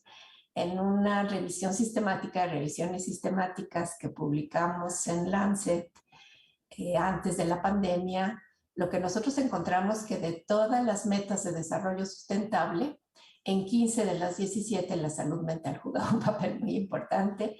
Entre otras cosas tenía que ver la vulnerabilidad de la mujer, digamos, la misión por el cuidado, la pérdida de trabajo, en fin, toda esta situación especial de esta población. Y cómo entonces tenemos que pensar en los programas especiales para las mujeres con la salud mental, pero también en los programas para los hombres, porque nosotros hemos encontrado que nos enfermamos igual, nada más que de diferente manera, y en todos los estudios que se hicieron durante la pandemia vemos las mujeres con más depresión, más intento de suicidio y más víctimas de violencia, y los hombres más perpetradores de violencia, ¿no? Sobre todo por las condiciones de este confinamiento total que duró tanto tiempo y que las personas de pocos recursos no pudieron cumplir, ¿no? Entonces, sí se vuelve pues una situación de salud para todos y de un enfoque de salud total, incorporando a todos los sectores que están involucrados y con un principio que sea siempre incorporar la salud mental en los programas, ¿no?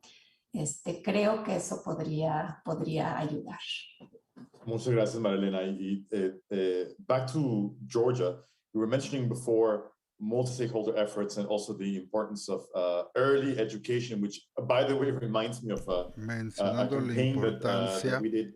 It was over 10 years ago that we called the "Do You Mind" campaign, and one of the pillars actually insisted on education early on. So I hope that we made progress since. But is there anything else that comes to mind pero hay algo más que te venga a la mente cuando te refieres a promover esta forma de pensar en política para salud?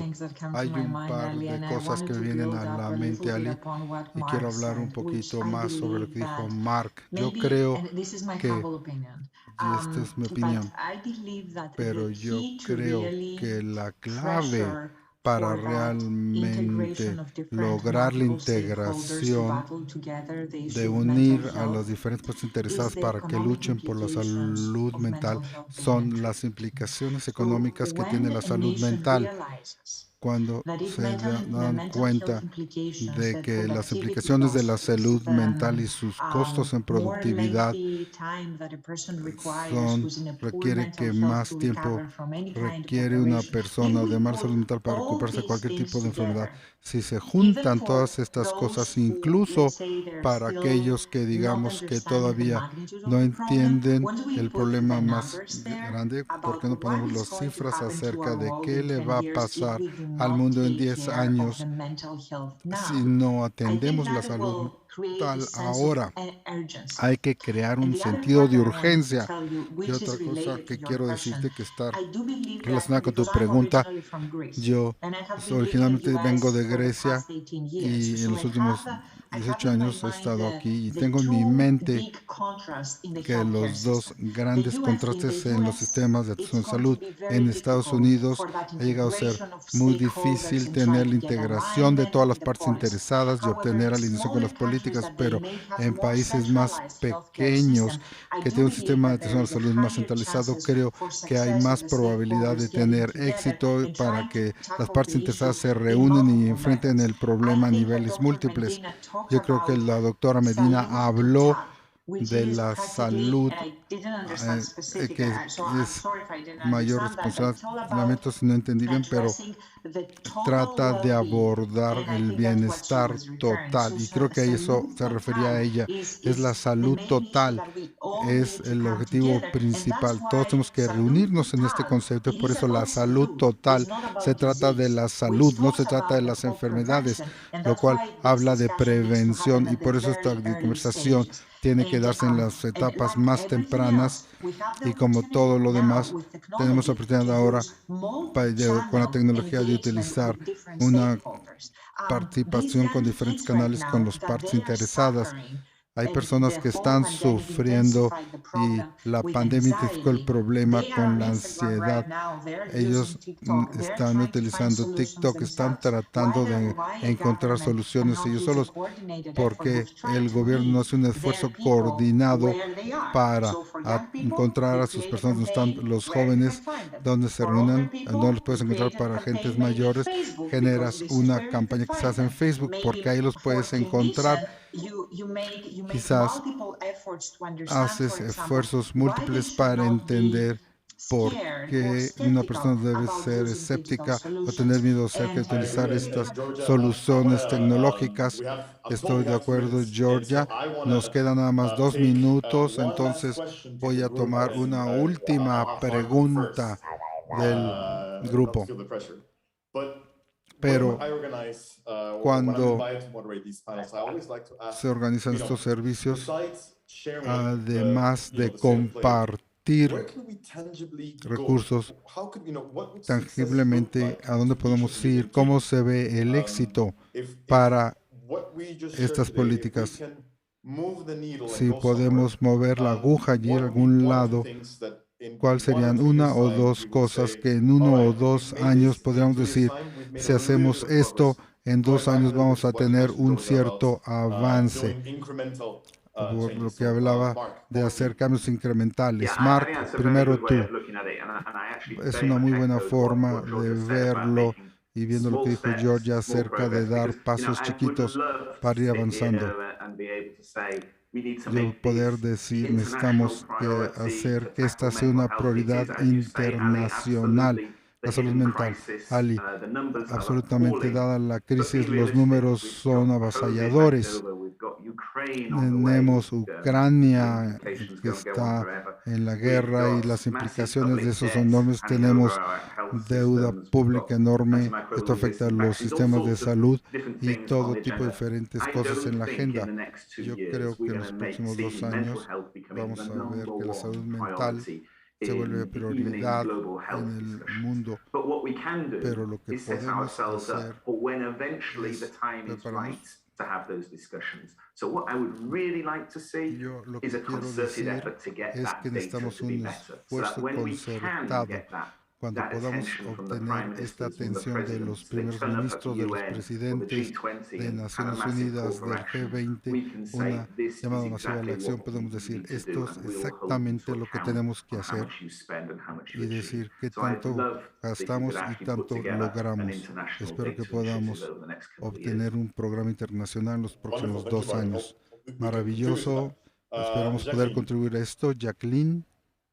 ¿Tienes algunos 30 segundos para decirnos cómo medirías el éxito de aquí a 2 años?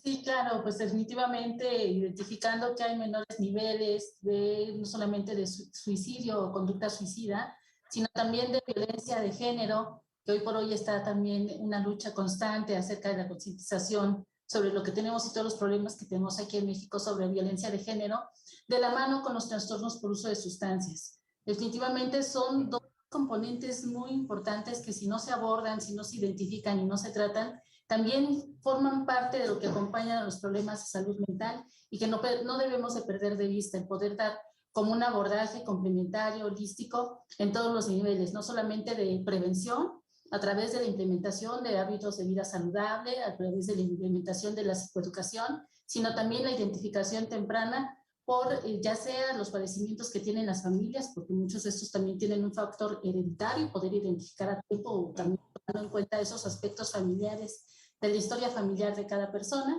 y pues una vez que se identifiquen, dar el tratamiento multidisciplinario con el abordaje tanto psiquiátrico como psicoterapéutico. Excelente, muchas gracias Jacqueline. María Elena, en 30 segundos. Pues nada más completar a lo que han dicho, diciendo de la gran importancia de los determinantes sociales, o sea, en 2 sentidos. Uno es que el tratamiento por sí solo no va a ser suficiente cuando vivimos la violencia que estamos viviendo, los hombres con 1 año menos de esperanza de vida, los hombres jóvenes por homicidio, además de todo lo que ya mencionó Jackie. Entonces, la pobreza, la violencia y los eventos como esta pandemia. Si no atendemos esos determinantes sociales, el tratamiento no va a ser solo, y entonces tenemos que incorporar esas acciones que ya hacen otras organizaciones. Y en el segundo sentido es un país que tiene 50% de su población en el mercado informal, 75% de los hogares solo con agua y no siempre, no puede dar una respuesta a la pandemia solo a partir de la salud. En las casas con familias hacinadas fueron más peligrosas que estar en la calle. Hubo muertes de múltiples familiares de las familias pobres, 8 de cada 10 personas que murieron estaban en esta situación. Entonces, digamos, si no hacemos esta integración de todos los aspectos de desarrollo, no vamos a poder atender la salud mental, ¿no? Entonces, bueno, y entonces, ¿qué sí podemos hacer?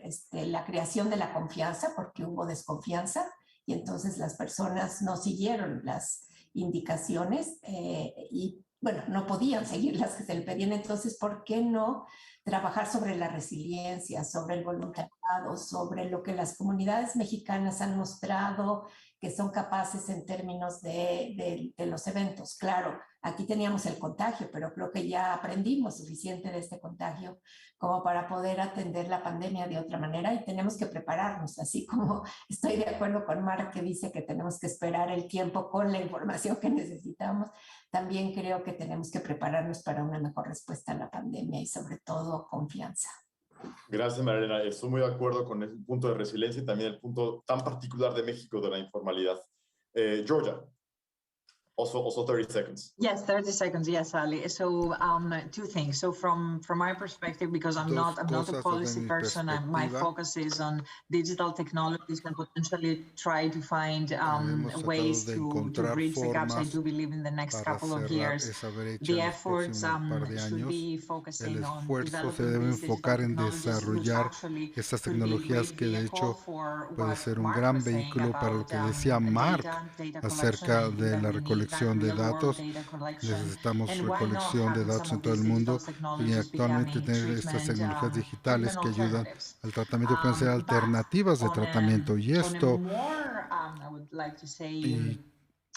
yo quisiera decir, en una perspectiva más amplia, creo que cada uno de nosotros tiene la oportunidad de dar un cambio en este mundo. Por desgracia, la depresión, si le preguntas a la gente, y yo he estado en muchos lugares hablando de salud mental, cuando hago la pregunta, ¿tienes alguien en tu familia que haya sufrido de esto? ¿Sabes? ¿Conoces un familiar o un amigo que sufre? Y con esto lo que quiero decir es que necesitamos hacer mayores esfuerzos integrados con múltiples partes interesadas a un gran nivel, pero yo sí creo en el poder de uno y esto nos lleva a los cambios mentales. Cuando cada uno de nosotros ve a alguien que está batallando con una persona, batalla con la depresión, necesita todo el apoyo en el mundo, quizás puede ser unas cuantas palabras motivacionales o quizás una persona que llame, una persona, a veces se requiere a una persona que lo lleve a caminar. Creo que tenemos el poder para hacer estos pequeños cambios y podemos cambiar. Una persona puede hacer un cambio.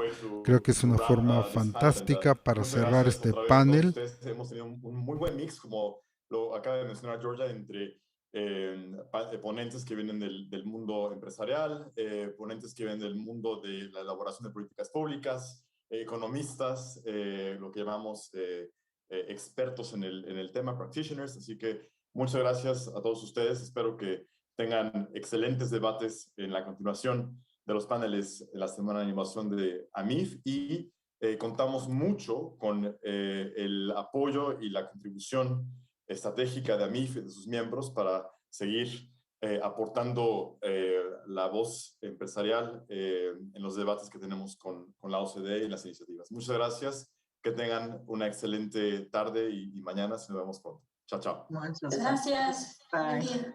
Bye. Gracias. Excelente liderazgo. Muchas gracias. Sí, muy bien, Alica.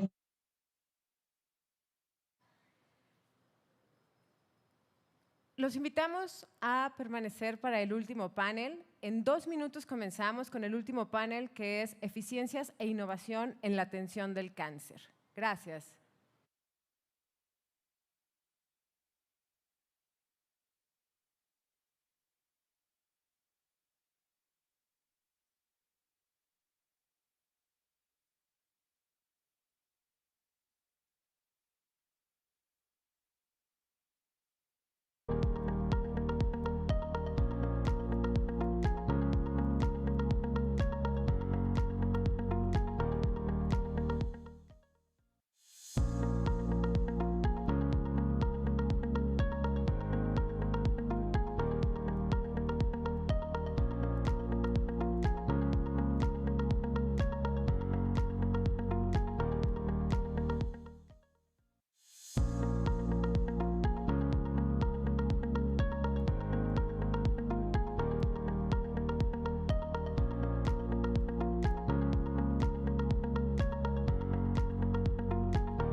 Adelante.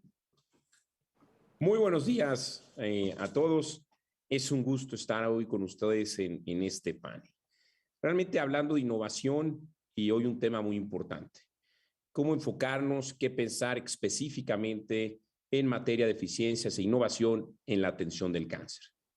Sabemos todos que cerrar la brecha de acceso a salud es un reto que tenemos.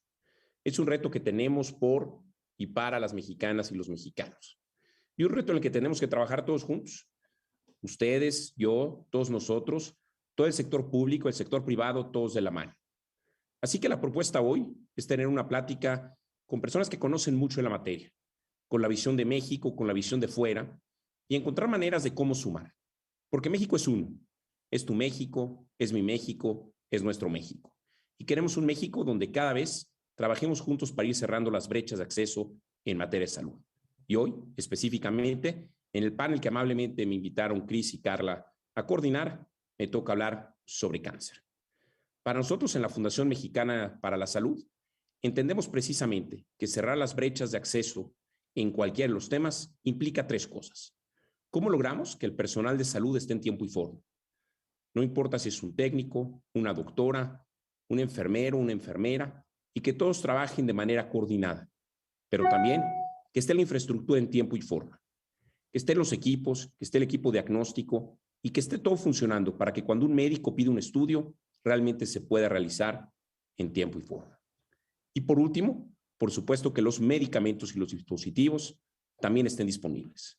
Si un médico manda un estudio, tenemos el resultado, pero después no está el dispositivo o no está el medicamento, otra vez fallamos. Fallamos en dar la atención a esa mexicana o a ese mexicano. Así que a nombre de Eric Haxater, presidente del Consejo de la Fundación Mexicana para la Salud y al mío, tenemos el gusto hoy de moderar este panel. Así que permítanme arrancar y tenemos el gusto hoy de traer con nosotros a Margareta Colanja. Margareta es CIO de la Alliance for Artificial Intelligence in Healthcare.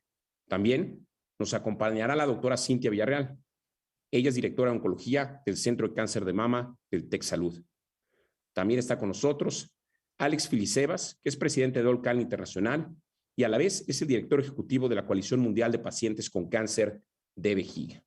También nos acompaña entre nuestros panelistas del día de hoy, nada más y nada menos que la doctora Fernanda Navarro. Ella es directora regional en Latinoamérica, en City Cancer Challenge, así que bienvenidos a todos ustedes. Les voy a pedir primero arrancar a Margaret, que nos dé primeramente una primera impresión. La idea es que hagamos una ronda donde cada uno de ellos nos exprese su visión y después hacer algunas preguntas y respuestas.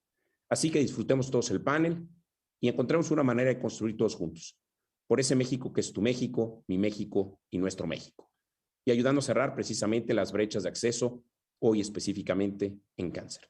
Así que adelante, Margareta. So it's a pleasure to have you today with us.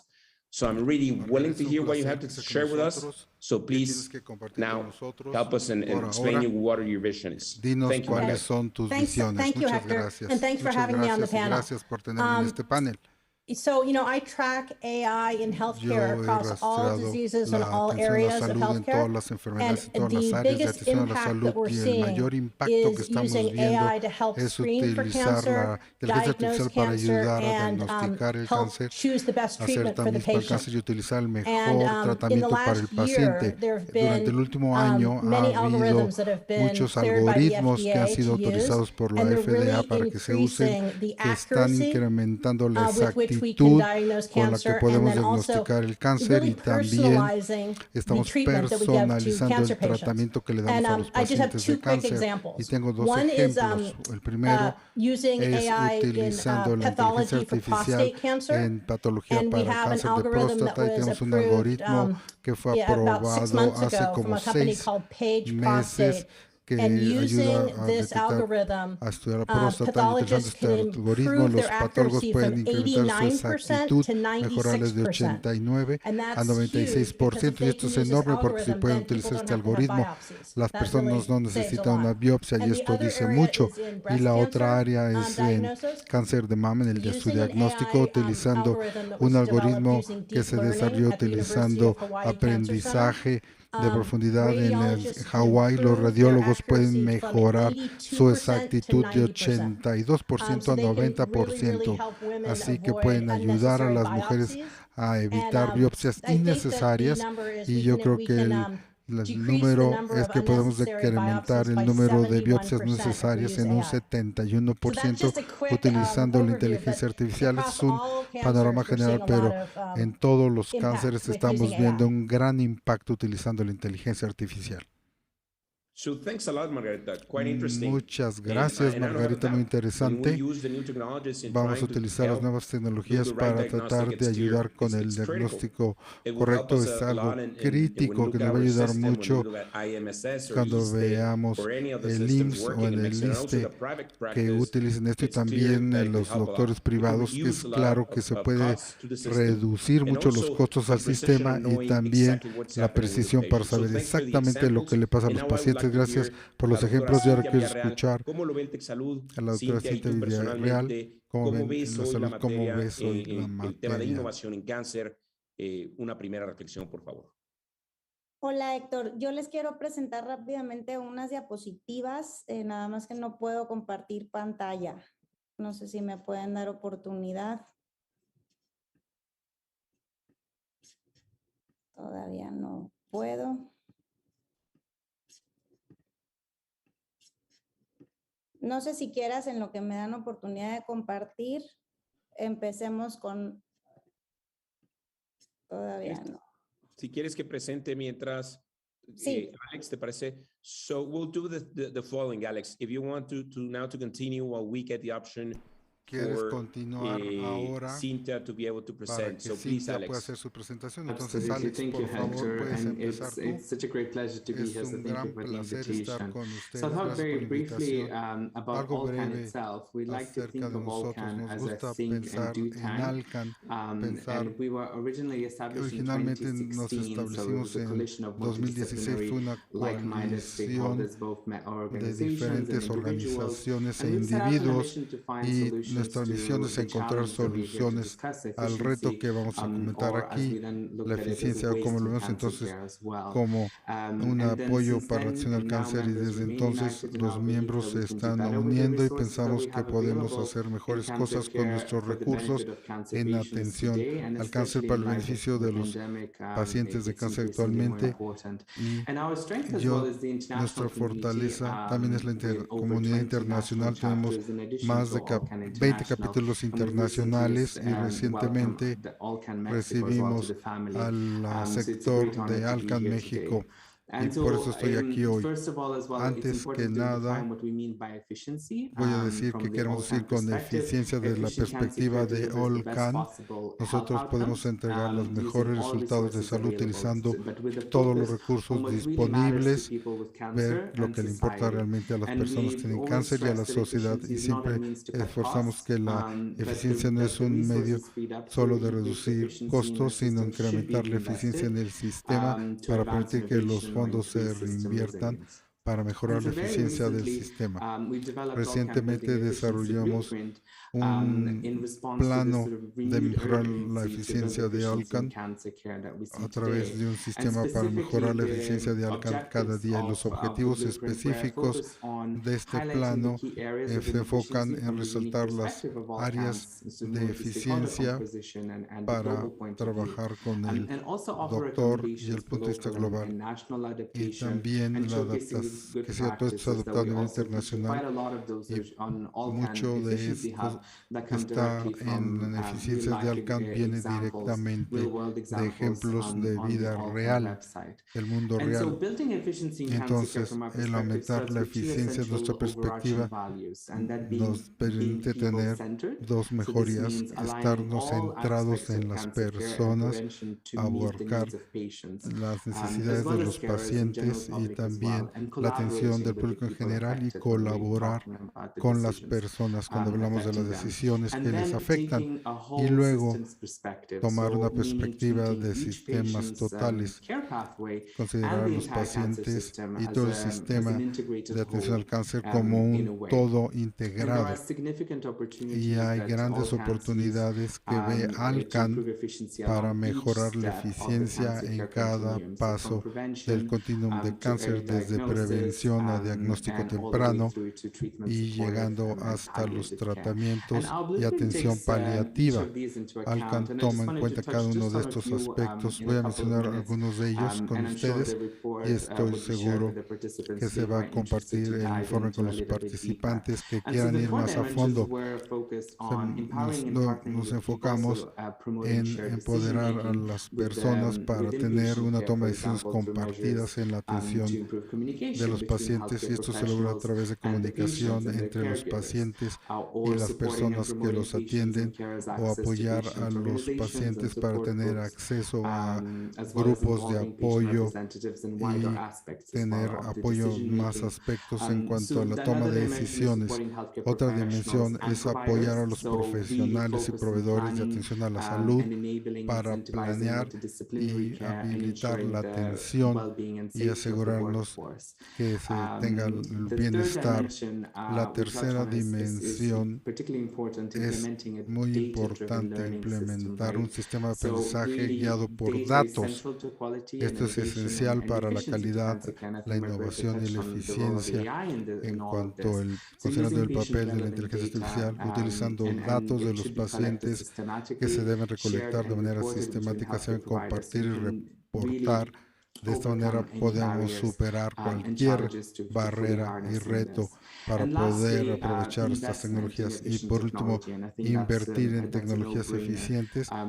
Y es muy fácil de entender, tenemos que dirigir estratégica y sistemáticamente nuestros esfuerzos hacia las prácticas de los médicos y hablar con los médicos, implementar medidas específicas para apoyar la adopción de los resultados de la innovación. En conclusión, el incrementar la eficiencia en la atención del cáncer debe ser una prioridad con un enfoque de todo el sistema. Hay que verlo de aspecto holístico, y todo esto se debe considerar como un esfuerzo conjunto en colaboración con todas las partes interesadas, y hoy tenemos a muchos de ellos aquí participando en esta conversación. Gracias, Alex, es muy interesante. Esta visión de entender realmente cómo navega el paciente es fundamental. Una visión de enfocados en el paciente, entender las dificultades de cómo va navegando el paciente a lo largo del sistema para realmente apoyar. Por supuesto, la formación y el siempre estar preocupados por el estado en el que se encuentra todo el personal de salud es crítico. No hay duda, y nosotros lo hemos dicho cuando hablamos sobre la visión de que tenemos que encontrar un modelo con las 4 Ps, que sea predictivo, preventivo, personalizado y participativo, la importancia de que las y los pacientes participen con su data, porque precisamente el entendimiento, evidentemente de manera despersonalizada, pero que eso nos permita alimentar los sistemas y alimentar los sistemas para una mejor toma de decisión. Parte clave que decía Alex tiene que ser data-driven, y eso nos llevaba también a la reflexión inicial de Margareta cuando decía esos sistemas necesitan esa data para poder tomar de esas imágenes para la interpretación de cáncer de mama mejores decisiones, y después el tratamiento realmente que funcione en cada uno de los casos. Así que muy interesante la visión de ambos y cómo se complementa. Por favor, Cintia, adelante ahora sí, parece que estamos listos para ver los slides. Gracias. Muchas gracias. De forma breve, yo me quiero ir como 2 pasitos hacia atrás para contarles pues cuál es el panorama en México sobre cáncer. Específicamente les voy a poner el ejemplo de cáncer de mama.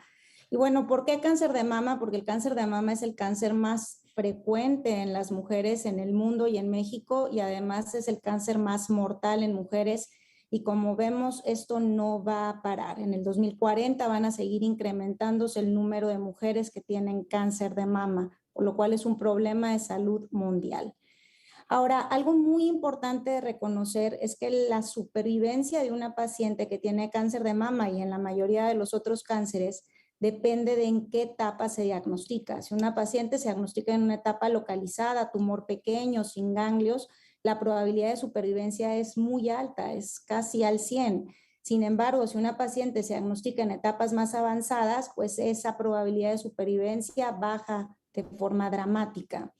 Entonces, necesitamos dos componentes globales para disminuir la muerte por cáncer, que por un lado es la detección temprana y el otro es asegurar un tratamiento de calidad con acceso a los pacientes a este tratamiento. Para la detección temprana, que es en lo que me quiero enfocar en estos breves minutos, tenemos dos grandes categorías. Uno es el escrutinio o tamizaje. En el caso del cáncer de mama es la realización de mamografías para detectar lesiones no sospechosas. Esto es en general lo que se enfoca mucho, pues toda la estrategia de la detección temprana. Y por el otro está lo que le llamamos diagnóstico temprano, que es este componente donde a las mujeres con síntomas se les da seguimiento hasta conseguir el diagnóstico. Entonces son dos conceptos distintos. Para la detección temprana o el diagnóstico temprano tenemos pues todo un rango de sucesos que pasan desde que la paciente identifica un síntoma y un problema hasta que inicia tratamiento. Todo esto se llama un intervalo total. La paciente a veces puede demorar, pero lo que es importante que nosotros nos enfoquemos es que en los intervalos que corresponden al servicio de salud, estos sean el menor tiempo y se considera que un tiempo adecuado o máximo para que se tarde una paciente en que llega al sistema de salud y empieza el tratamiento deben ser menos de 90 días. Ahora, ¿cuál es la realidad en México? La realidad en México es que más de la mitad de nuestras pacientes con cáncer de mama se diagnostican en etapas 3 o 4, que como ya les platicaba, pues esto condiciona que el pronóstico sea mucho más desfavorable en comparación a etapas más tempranas. Y también conocemos que en nuestro país o en países como Brasil, casi el 90% de las pacientes se detectan con un síntoma. La paciente ya tiene algo que detecta, que palpa y de esta forma busca atención. Por el otro lado, en cuanto al tamizaje, para que un programa se considere efectivo, la población target necesita cubrirse en el 70%.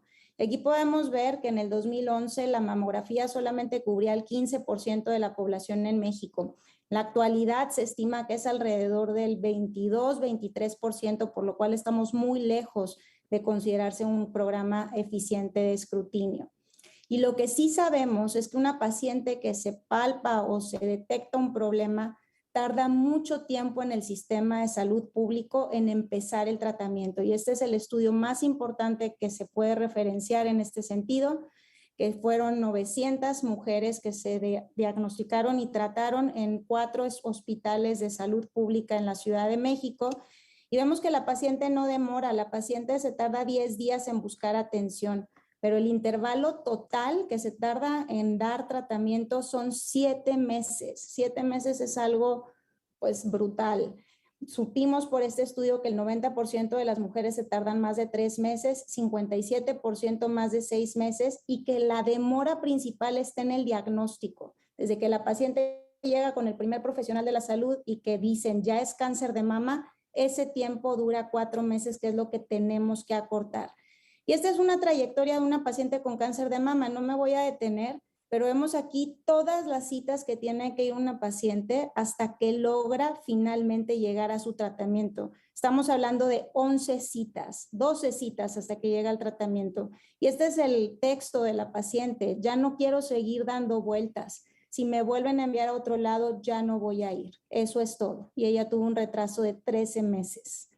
La propuesta de mejora por los sistemas o los programas más importantes del mundo es que en nuestros países, que puede ser complicado establecer un sistema de escrutinio adecuado, nos enfoquemos a la detección temprana del cáncer.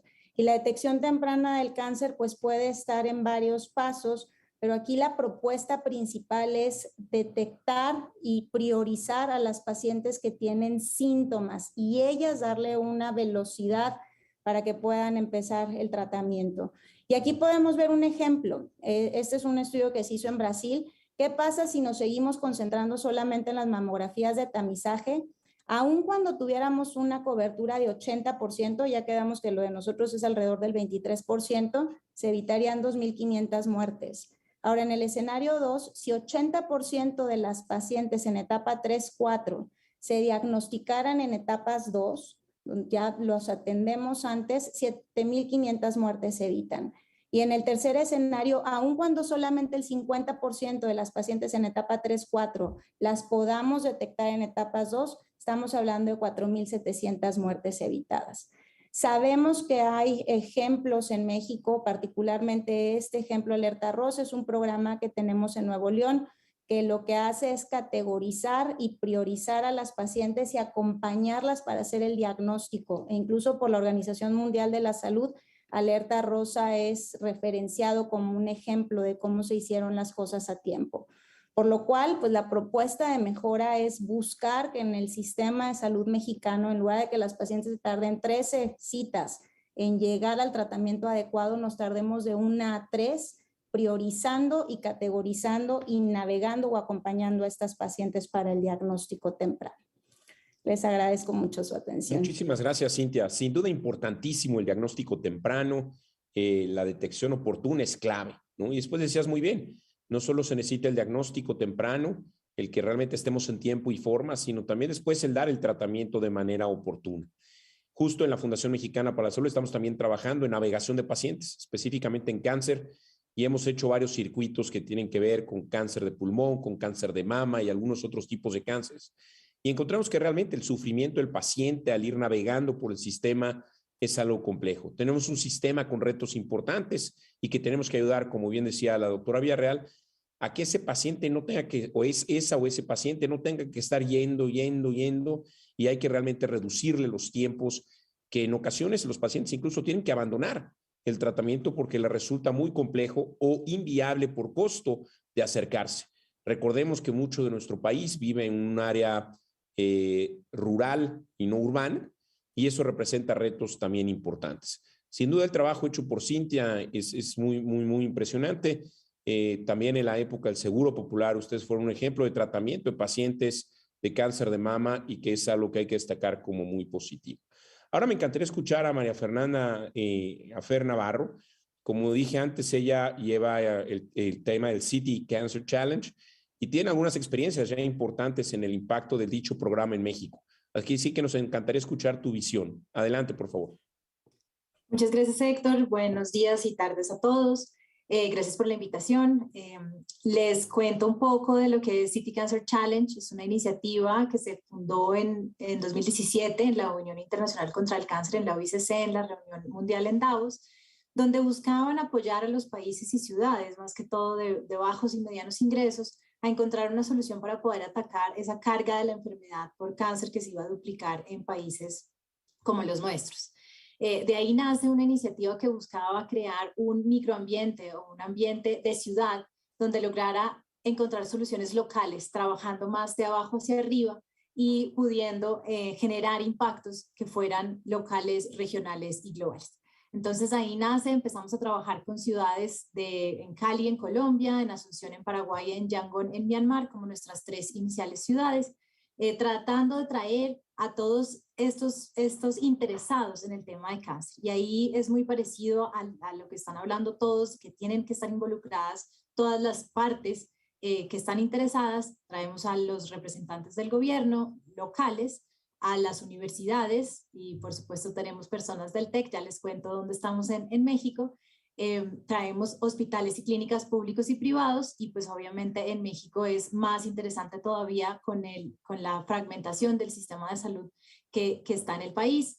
Traemos a los registros de cáncer si existen y a todos estos otros actores interesados, institutos nacionales de cáncer y otras públicas y privadas que trabajan en los temas de cáncer. Entonces esto nos enseñó a cómo hacer el proceso y ahí viene el tema de la innovación.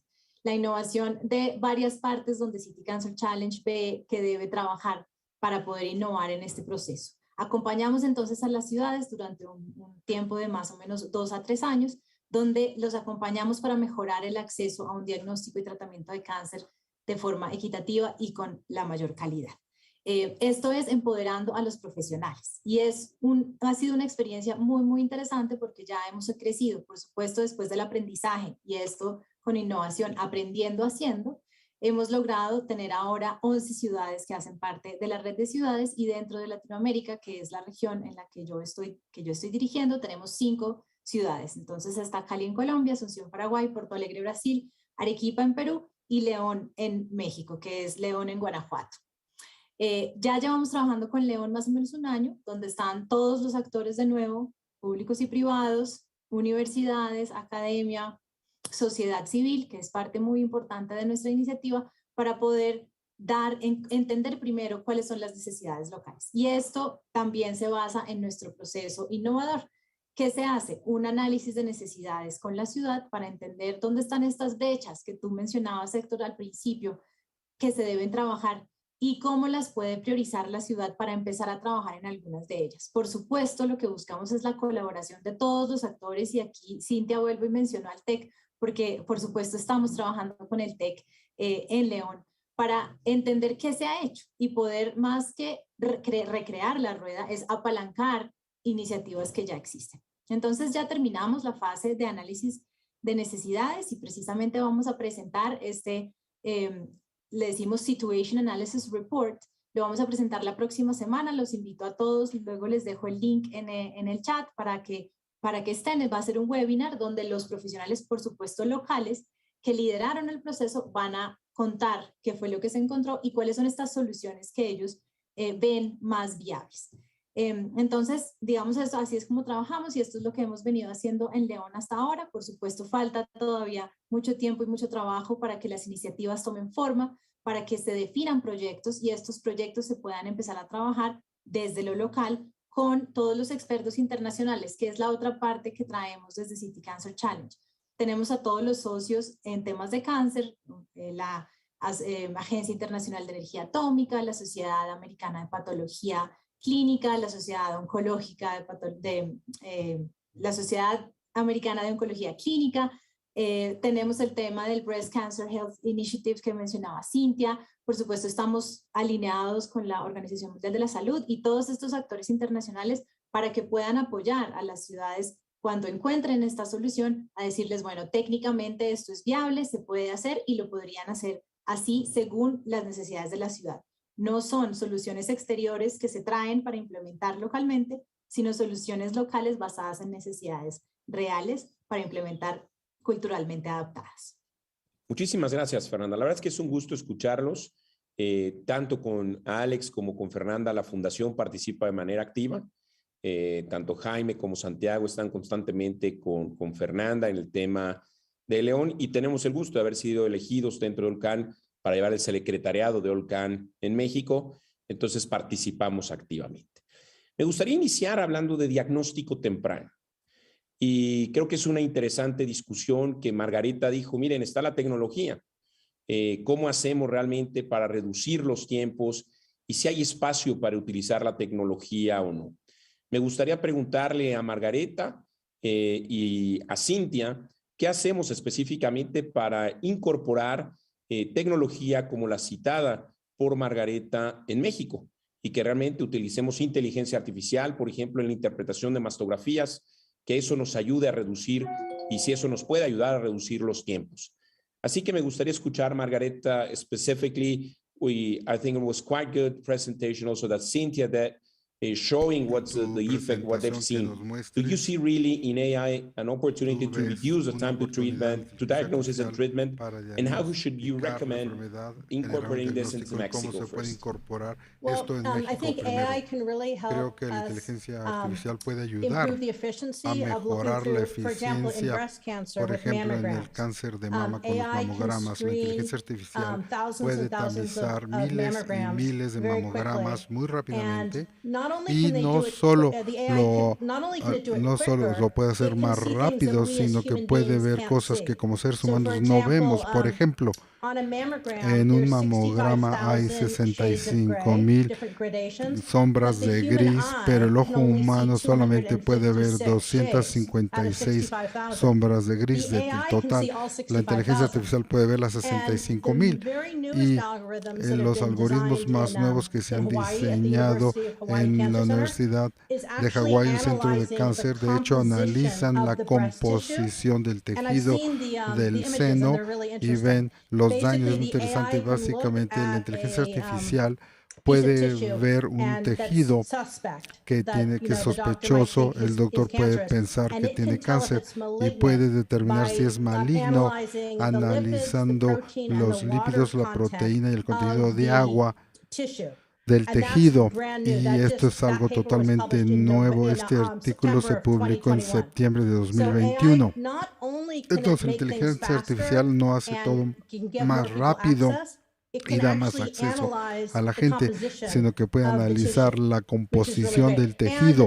Y lo que más me interesa a mí acerca de la inteligencia artificial es que le da acceso a personas en todo el mundo, pero también le da acceso a los mejores. Así que el mismo algoritmo que se va a usar en San Francisco, el mejor hospital para tamizar mamogramas, se puede usar en cualquier parte del mundo, y algunos de estos algoritmos solamente se han probado en todo el mundo. Creo que será muy interesante ver en qué hospital. Traté de hacerlo.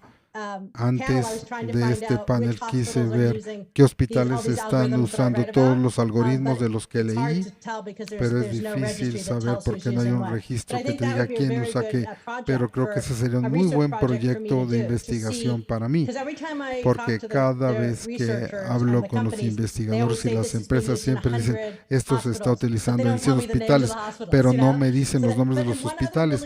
Y otra cosa fabulosa de utilizar la inteligencia artificial es que he visto dos dispositivos diferentes que son de este tamaño, son muy pequeños, que se pueden usar para tamizar a las mujeres para cáncer de seno. Uno de los dispositivos se está utilizando en el Pacífico, en 2,000 islas en todo el Pacífico, donde no hay hospitales, solamente hay un hospital central en todo el Pacífico y que está en Hawái. Entonces tienen estos dispositivos que tienen inteligencia artificial y tamizan a las mujeres en las islas del Pacífico, y todos los datos los mandan a Hawái, donde los radiólogos la ven. Y hay otro dispositivo que ha sido autorizado por la FDA que se utiliza en la India y fue diseñado por una mujer que tiene un doctorado en inteligencia artificial, y se puede utilizar en lugares donde no hay electricidad y también donde no tienen acceso a internet, y puede hacer el tamiz para cáncer en seno de mujeres, y ya lo han usado en la India. Son las cosas que para mí son más emocionantes, y es que las mujeres en cualquier parte del mundo pueden ser tamizadas para cáncer de seno, y mujeres que no tienen acceso a hospitales. Este es exactamente el punto, cómo podemos llevar esta tecnología, por ejemplo, en India. Eso es lo que se requiere. En diferentes países de América Latina, ¿cómo podemos trabajar con esto, Cintia? Del uso de estas tecnologías y cómo lo ves pasar, digamos, a hacerlo realidad en México. A lo mejor estás en contra de la tecnología, no lo hemos platicado, o a favor, pero nos encantaría escuchar tu punto.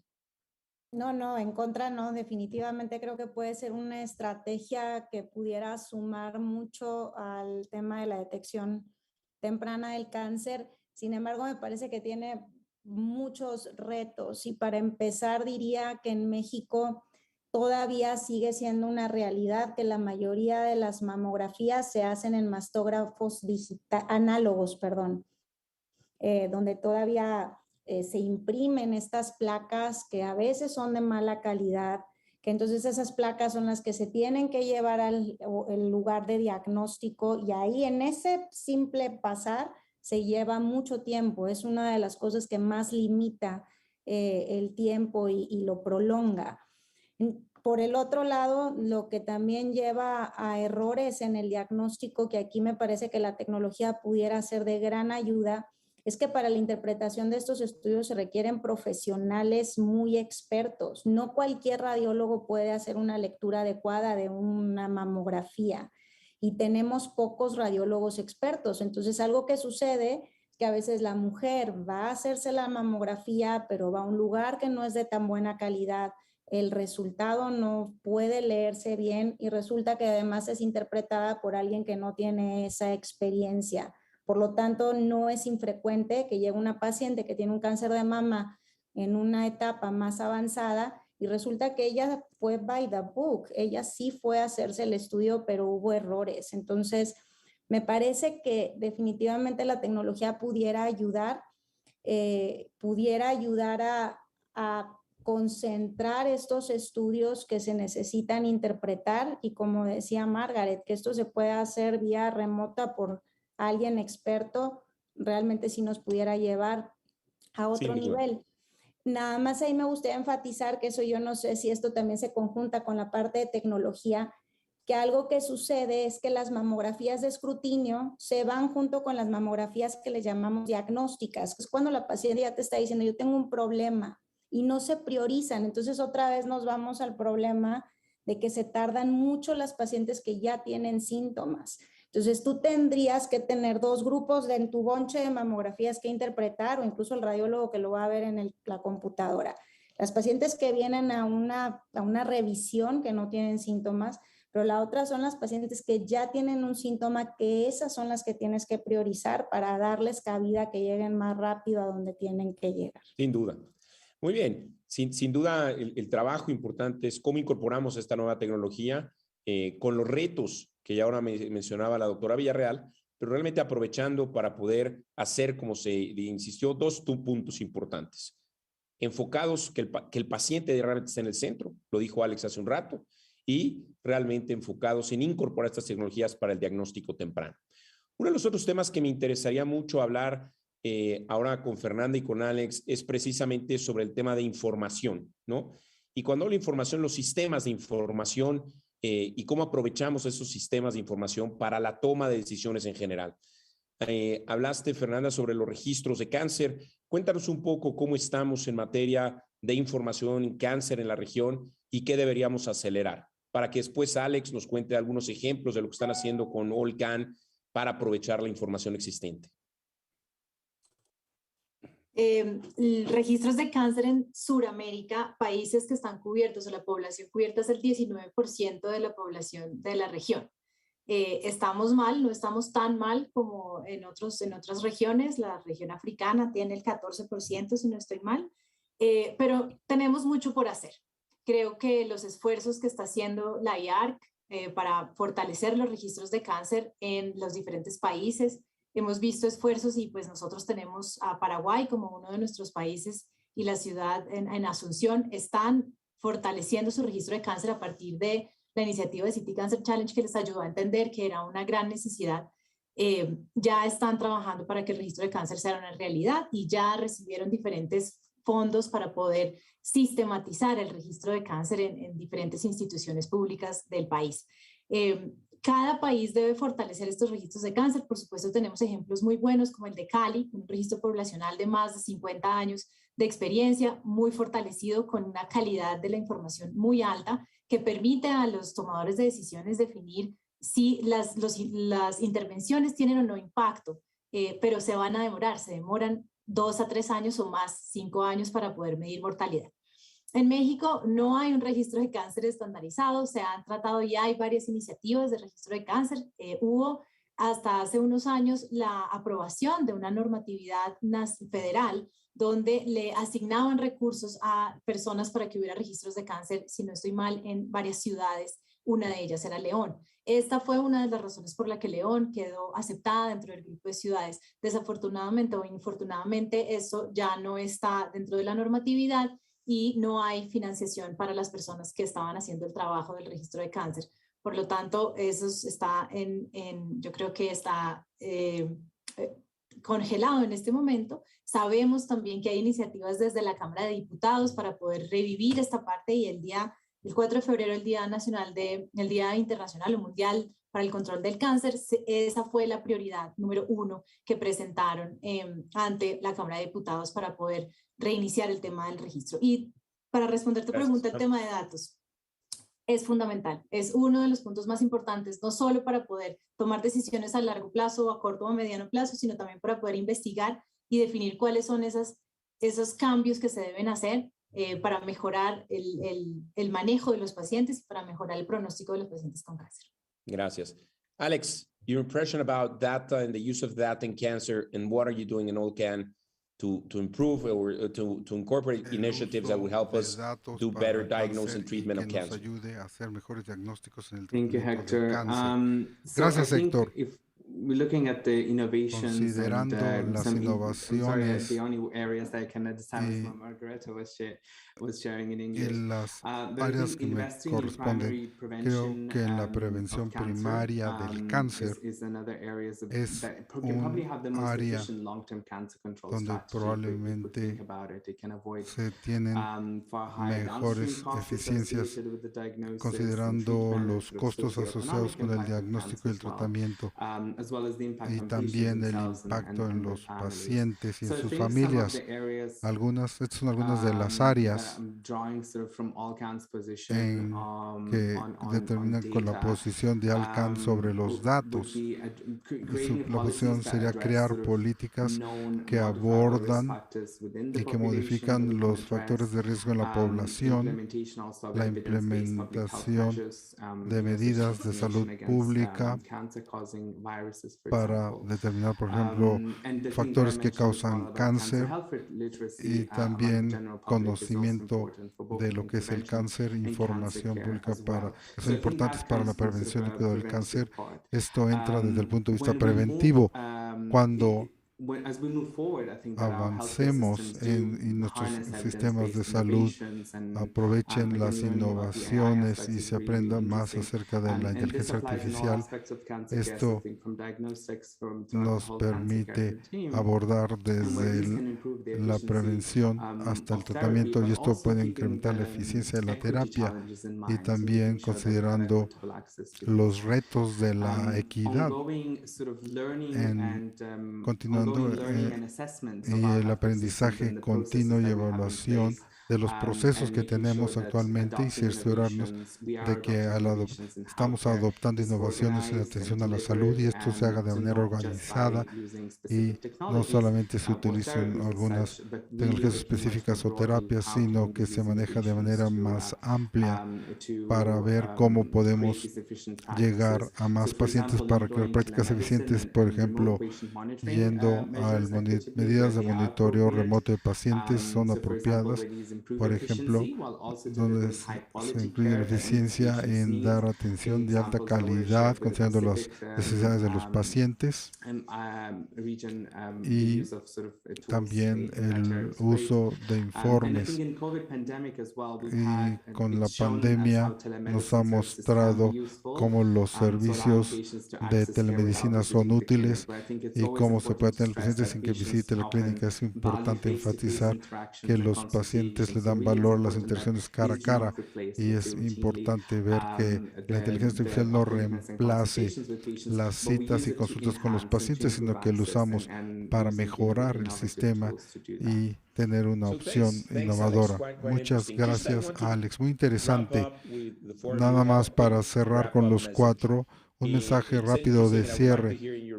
Quiero escuchar su mensaje de cierre. Su impresión. Nos concentramos mucho en utilizar el diagnóstico con inteligencia artificial, pero también Margareta al principio dijo que era crítico utilizar la inteligencia artificial en la definición correcta de qué tratamiento se debe usar para qué tipo de cáncer y específicamente en qué pacientes.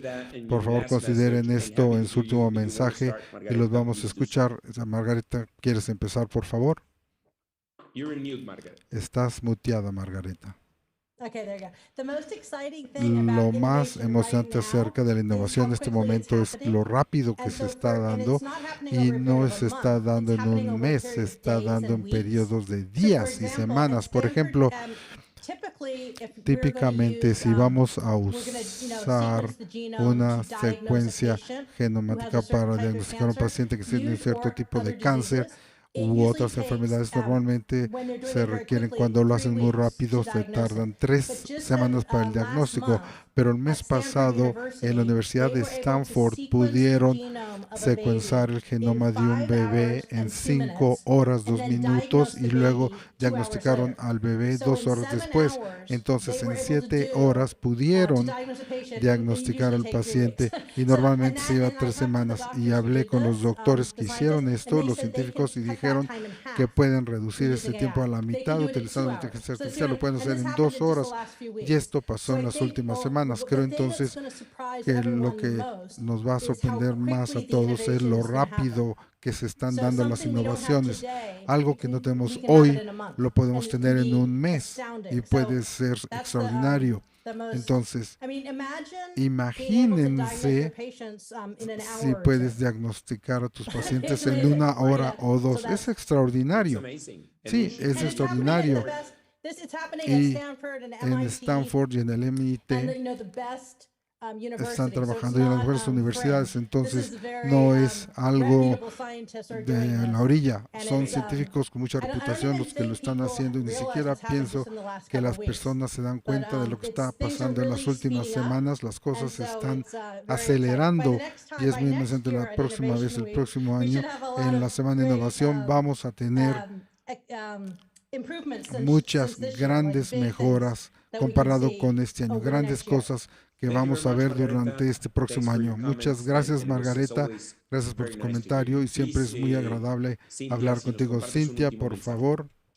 Pues nada más, de nuevo, me iría un paso para atrás. Margareta ahorita hablaba que en un día se puede tener el diagnóstico de cáncer de mama en lugares donde tienen toda la infraestructura. Como les platiqué, en el sistema público de salud, el 90% de las mujeres se tardan más de 3 meses en tener un diagnóstico y en empezar el tratamiento, y cerca del 60% se tardan más de 6 meses. Entonces, aquí necesitamos tener, pues yo soy clínica finalmente, ¿cómo le hacemos para los expertos en productividad, en sistemas de eficiencia, que logremos acortar estos tiempos, empezando por hacer brechas, para recortar las brechas y que las pacientes puedan llegar de forma más directa? Podemos hacer patrones de referencia efectivos, sistemas de navegación o acompañamiento donde llevas al paciente la mano para que no se pierda y llega a donde tenga que llegar. Sin duda. Entonces creo que esto es lo que hay en particularmente que enfocarnos en la parte del diagnóstico temprano. Muchísimas gracias, doctora Villarreal. Siempre un gusto escucharte y gracias por tu participación el día de hoy. Alex.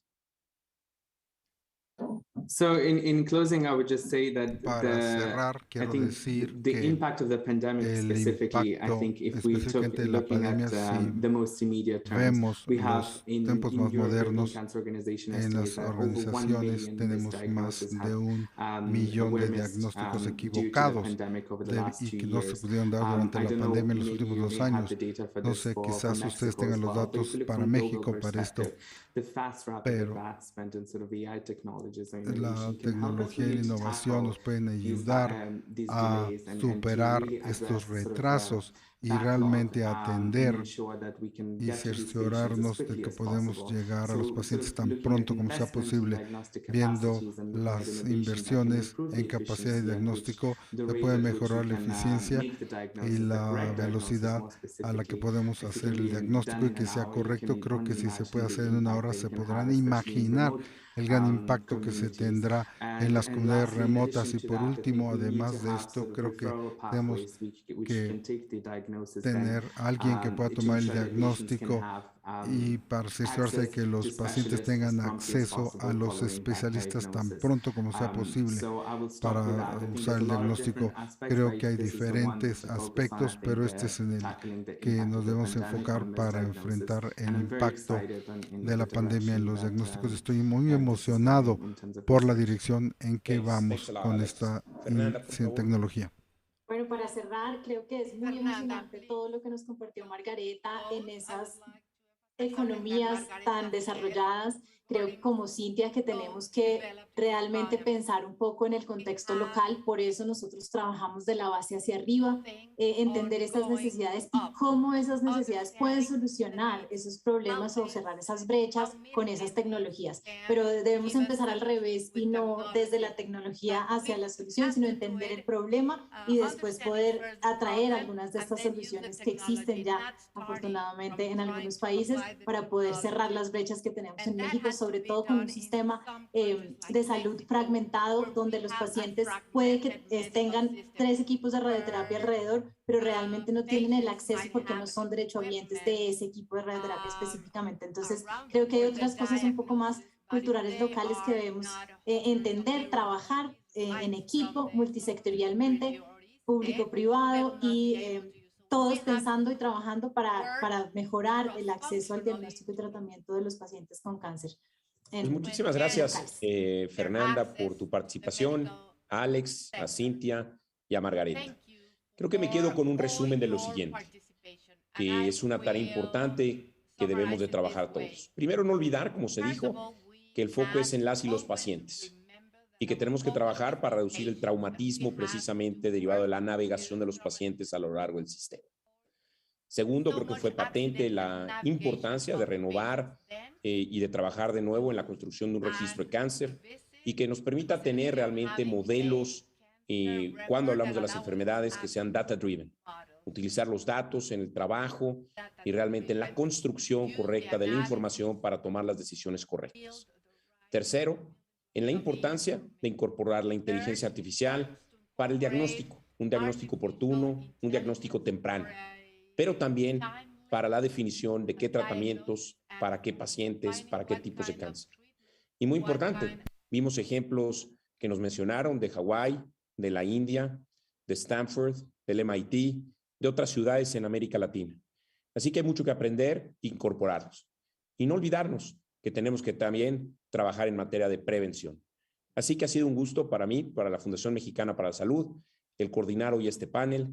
Así que muchísimas gracias a Cris, a Carla por darnos la oportunidad, a nosotros 5, de intentar trabajar desde este panel con algunas recomendaciones específicas que ahora se las encargamos y estamos dispuestos a trabajar de manera conjunta. Foco en el paciente y reducir los traumas de la navegación. Cómo revivimos el registro, cómo hacemos data-driven nuestras decisiones, cómo incorporamos inteligencia artificial en diagnóstico temprano y también en el tratamiento correcto. Y además, no olvidar, nunca dejar de lado la prevención. Muchísimas gracias a todos ustedes. Cris, adelante.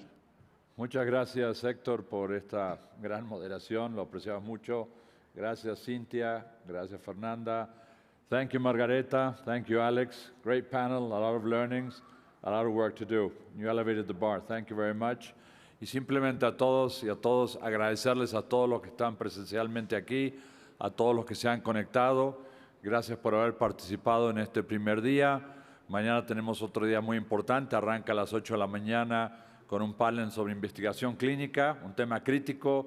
De ahí empieza todo el proceso para traer innovación al mercado y después un panel para hablar del impacto que han tenido las nuevas tecnologías a partir de la pandemia y cómo se ha acelerado y cómo eso puede ayudar a la eficiencia. Así que a todas y a todos, muchísimas gracias y buenas tardes.